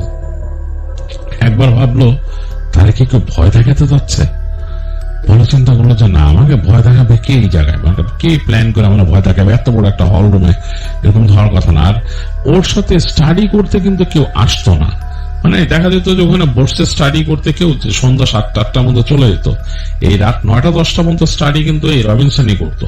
সে একটু এক্সট্রিমলি এই ব্যাপারে মানে খুব ডিভোটেড ছিল। তো সে ভাবা শুরু করলো আসলে ঘটনাটা কি, মানে আমাকে কে ভয় দেখাইতে যেতেছে। হঠাৎ করে সে খেয়াল করলো ওই যে মানে ডান দিকে যে সোজা বাঁয়ে যে একটা মানে এরকম মানে ঘুরে এদিকে ডান দিক দিয়ে যে বাঁ দিকে দরজাটা, যেটার ভেতরে অনেকগুলো আনসর্টেড মামি রাখা আছে। সে জানে যে ওই যেটা নাকি তাদের প্রোগ্রাম আছে, এগুলো নিয়ে কাজ করতে হবে তাদের। ওই দরজাটার মধ্যে শব্দ হচ্ছে এবং সে শব্দ পেল, দরজাটা খুলে গেল। কাঠের দরজা ছিল, এটা শব্দ করে খুললো, ক্যাচ করে খুললো এবং মনে হলো যে শীতটা বেড়ে গেছে এখানে। একটু পরে তার কাছে মনে হলো ওইখানে সে প্রেজেন্স দেখতেছে। প্রেজেন্স মানে কি, মানে অবয়ব, কালো কুচকুচো অবয়ব কয়েকটা বের হয়ে আসলো এবং এগুলা ঠিক মানুষের মতো না। ওই এমন না যে বললো যে এখানে মেলা বসে, সেরকম না। মনে হচ্ছে অন্ধকার অবয়বের মতো বের হয়ে আসতেছে গাঢ় ওই দরজা দিয়ে। এবং একের পর এক রবিনসনের সারা শরীরে রোম দাঁড়ায় গেছে। সে ভয়ে সে স্ট্রোক করবে। একটু পরে সে দেখলো ওই যে কাচের যে সার্কোফেগাস গুলো আছে, ওগুলো আশেপাশে ছায়াগুলো সব দাঁড়ালো এবং মনে হলো তার দিকে তাকায় আছে কেউ, মানে ওগুলো তার দিকে তাকায় আছে তার মনে হচ্ছে। সে কিন্তু দুইটা জানালা, বড় বড় জানালার মধ্যবর্তী জায়গায় সে পিঠ দিয়ে বসছে। এই সময় রবিনসন হঠাৎ দেখলো একজোড়া চোখ তার দিকে তাকালো। চোখটা কি জ্বলে উঠছে, চোখটা মনে হচ্ছে অন্ধকারে সাপদের মতো জ্বলতেছে। একজোড়া চোখ সেই সার্কোফেগাসের কাছে। তো রবিনসন আসলে আর নিতে পারলো না, সে মাথাটা একদম নিচু করে বসে আছে। তারপর সে শুনতেছে ওখানে প্রাচীন ভাষায়, মানে ইজিপ্টের সে প্রাচীন যে পুরনো ভাষা, সে ভাষায় ওখানে কথা বলতেছে এবং সে কিছু কিছু ওয়ার্ড বুঝতেছে। সে কিন্তু যেহেতু পড়াশোনা করছে, কিছু কিছু ওয়ার্ড বুঝতেছে এবং তার কাছে মনে হচ্ছে তারা কোন একটা বিষয় আলোচনা করতেছে এবং সে আলোচনার বিষয়বস্তু হচ্ছে সে নিজে। রবিনসন দেখলো একটু পরে ওই ছায়ার মতো আকৃতিগুলো তার দিকে এগোয় আসছে অনেকটা, মানে তার থেকে মানে ডিস্টেন্স কম এবং মনে হচ্ছে লাইন ধরে আসতেছে। এই পর্যায়ে আসলে রবিনসন আর নিজেকে ধরে রাখতে পারলো না, যেহেতু বিদ্যুৎ নাই। সে লাফ দিয়ে পড়লো সামনে এবং জেলে দৌড় দিল, মানে এক লাফ দিয়ে পুরো দৌড় দিচ্ছে। দৌড় দিয়ে সে দরজার উপর পড়ছে এবং দরজাটা ছিল এরকম মানে থাম দিয়ে চাপ দিয়ে খুলতে হইতো আর কি, বড় দরজা। থাম দিয়ে জোরে চাপ দিচ্ছে সে জোরে জোরে চাপতেছে। সে দেখতেছে যে ওটা নামতেছে না, তার যে বাটনটা এটা নেমে যাওয়ার কথা, নামলেই দরজাটা খুলে যাবে, এটা নামতেছে না। সে ভয়ে সে ভাবতেছে মানে what the heck has happened, সে মানে বোঝার চেষ্টা করছে কি হয়েছে, মানে বুঝতে পারতেছে না।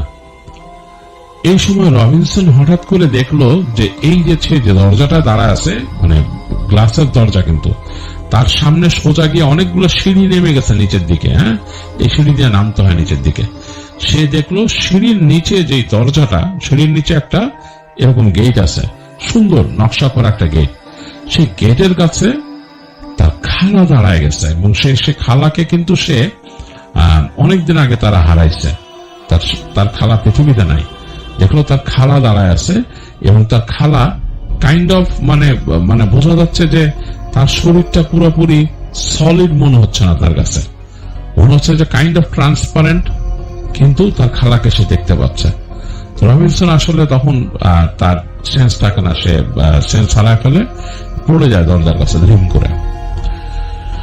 রবিনসনের যখন হুঁশ ফিরে তখন সে দেখতেছে যে তাকে ওই যে মহিলা সিকিউরিটি যে তাকে জিজ্ঞেস করতেছে, চোখের সামনে দাঁড়ায় ডাকতেছে এরকম করে। চোখ মেলে দেখে যে মহিলার চেহারাটা। তো সে ভয় পায়, প্রচন্ড ভয় পায়। সে মা করতে থাকে, চিৎকার করতে থাকে ভয়ে। মহিলা তার পালস টাল দেখে মহিলার সাথে সাথে ওখানে ইমার্জেন্সিতে কল দেয়। তো সেখান থেকে অ্যাম্বুলেন্স আসে, এসে রবিনসনকে নিয়ে যায়। রবিনসন নাকি প্রচন্ড রকম ভয় পেত এবং ও মানে অপ্রকৃতস্থ হয়ে গেছিল। তাকে বিছানার সাথে বেঁধে রাখতে হইতো এবং সে চিৎকার করতো, মাথায় দিক ওদিক করতো এবং মানে ভয়ঙ্কর আচরণ করত। তো এই অবস্থায় পলের বাবা চিন্তা করে যে ছেলেকে কি করা যায়, এবং সে খুব অসৎ আচরণ করতেছে এবং হাসপাতাল কর্তৃপক্ষই তাদেরকে বলে যে মানে ডাক্তার যে আছে সে বলে যে আমার মনে হয় তোমাদের চার্চের সাথে একটু কথা বলা উচিত ব্যাপারটা নিয়ে। যদিও আমি মনে করি যে মেডিকেল সায়েন্সের সাথে এটা কন্ট্রাডাক্টরি হয়ে যাইতেছে। কিন্তু তখন পলের বাপ চিন্তা করে, বা ওই রবিনসনের বাবা চিন্তা করে আসলে এটা উচিত। তিনি নিজেই কথা বলেন চার্চের ইসের সাথে, এবং সেই চার্চের লোক আসে, এসে দেখে, এবং দেখে গিয়ে সে নাকি ওই কিছুক্ষণ কথা বলে রবিনসনের সাথে তার কথোপকথন হয়।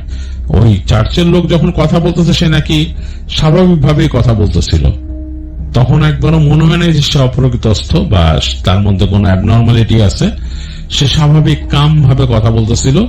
তো চার্চের লোকটা নাকি তার সাথে যখন কথা বলে চলে আসতে থাকে তখন নাকি সে চিৎকার করতে থাকে এবং তার হাত পা ছুটানোর চেষ্টা করে। তাকে এরকম বেল দিয়ে আটকায় রাখছিল, বেল দিয়ে বেঁধে রাখছিল রবিনসনকে। তো চার্চের লোকটা এসে রবিনসনের বাবাকে বলে যে আপনার ছেলের জন্য আমাদের স্পেশালাইজড একজন আছে, ফাদার আছেন, তিনি আসবেন, তিনি কথা বলবেন, আপনার ছেলেকে ডিমন পজেস করছে।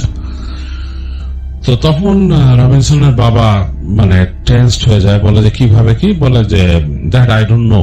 সে এমন কিছু ভাষায় কথা বলছে, এমন কিছু জিনিস আমাকে তথ্য দিছে যেটা আমার মতো একজন মানে নতুন কাজ করা মানুষের পক্ষে এগুলা সলভ করা সম্ভব না।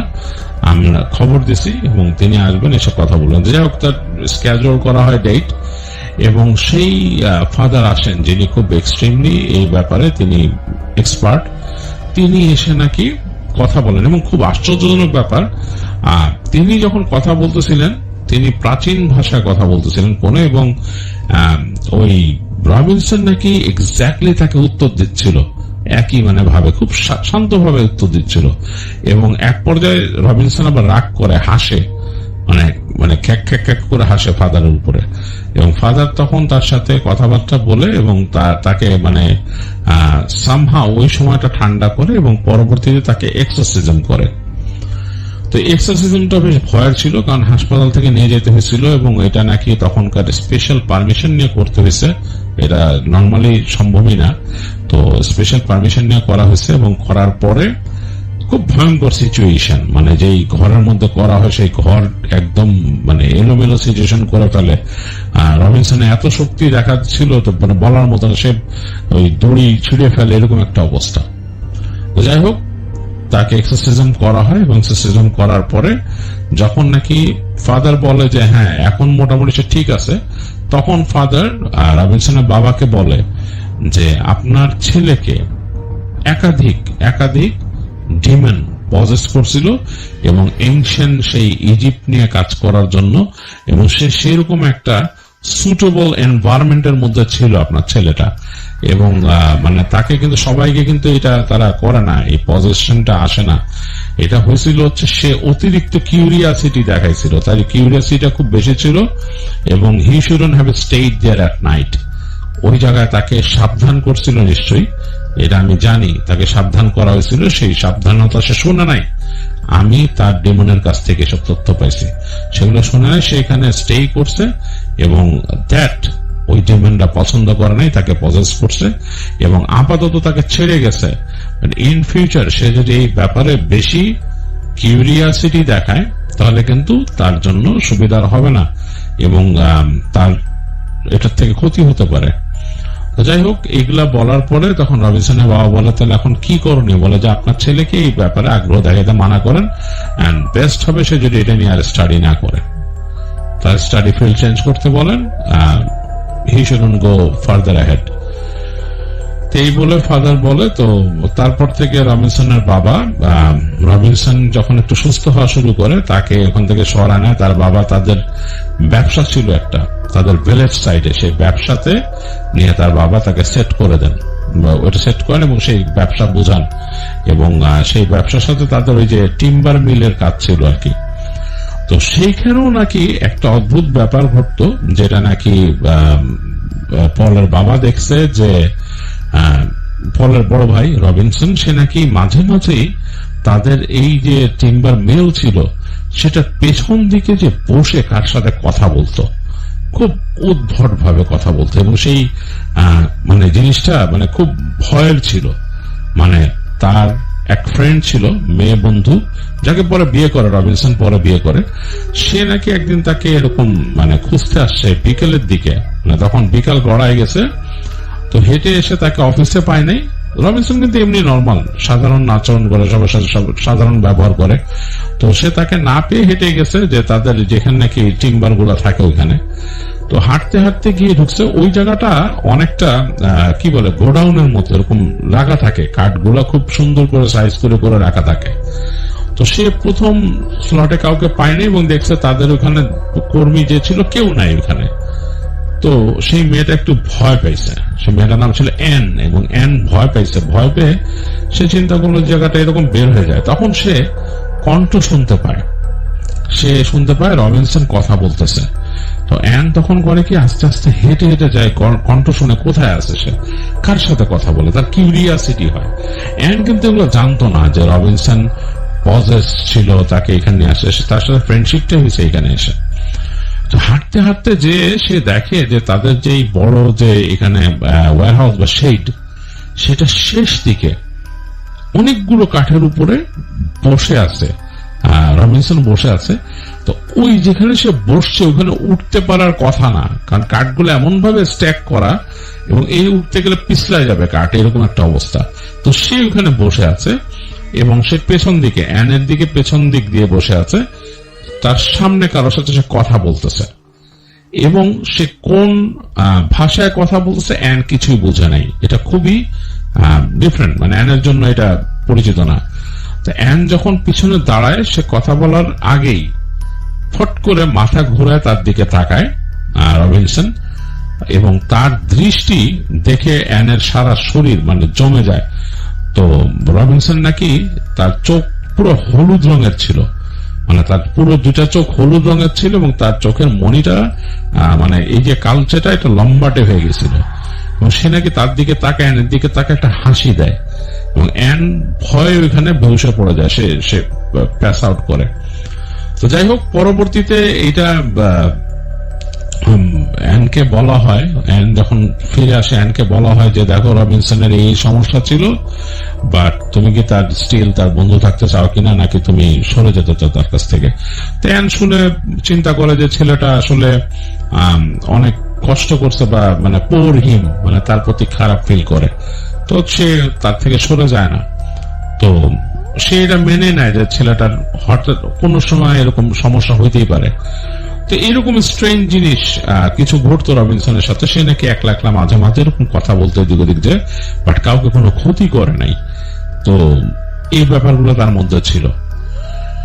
তো এটাই ছিল আরিফিনের ফ্রেন্ড পল, যে পলের ভাইয়ের ঘটনা আরিফিন সাহেব শেয়ার করলেন।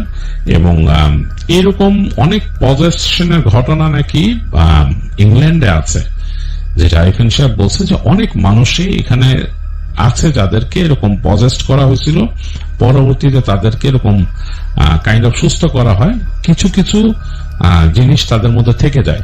তো এরকম যদি আরো কোনো ঘটনা থাকে, আরিফিন সাহেব বলছে যে তিনি কালেক্ট করতে পারলে তিনি পাঠিয়ে দেবেন আমাদেরকে। তো যাই হোক, এই ছিল আজকের মতো ঘটনা। আজকের মতো আমার সময় শেষ হয়ে গেছে, আজকে আমাকে চলে যেতে হবে। আর ইনশাল্লাহ ফিরে আসবো সামনের সপ্তাহে আরো একটা নতুন এপিসোড নিয়ে। ততদিন পর্যন্ত আপনারা সবাই সুস্থ থাকবেন, ভালো থাকবেন, আমার জন্য দোয়া করবেন। আর হ্যাঁ, যারা আমাদের চ্যানেলটি এখনো সাবস্ক্রাইব করেননি, কাইন্ডলি সাবস্ক্রাইব করে ফেলবেন, একটি লাইক দেবেন, শেয়ার করে দেবেন, যাতে করে অন্যরাও অদ্ভুতরে শুনতে পায়। আজকের মতো আপনাদের কাছ থেকে বিদায় নিচ্ছি, দেখা হবে ইনশাল্লাহ সামনের সপ্তাহে। আর হ্যাঁ, যারা কাহিনী পাঠাতে চান তারা আমাদের কাছে কাহিনী পাঠাতে পারেন odbhuturi@gmail.com, which is odbotore@gmail.com।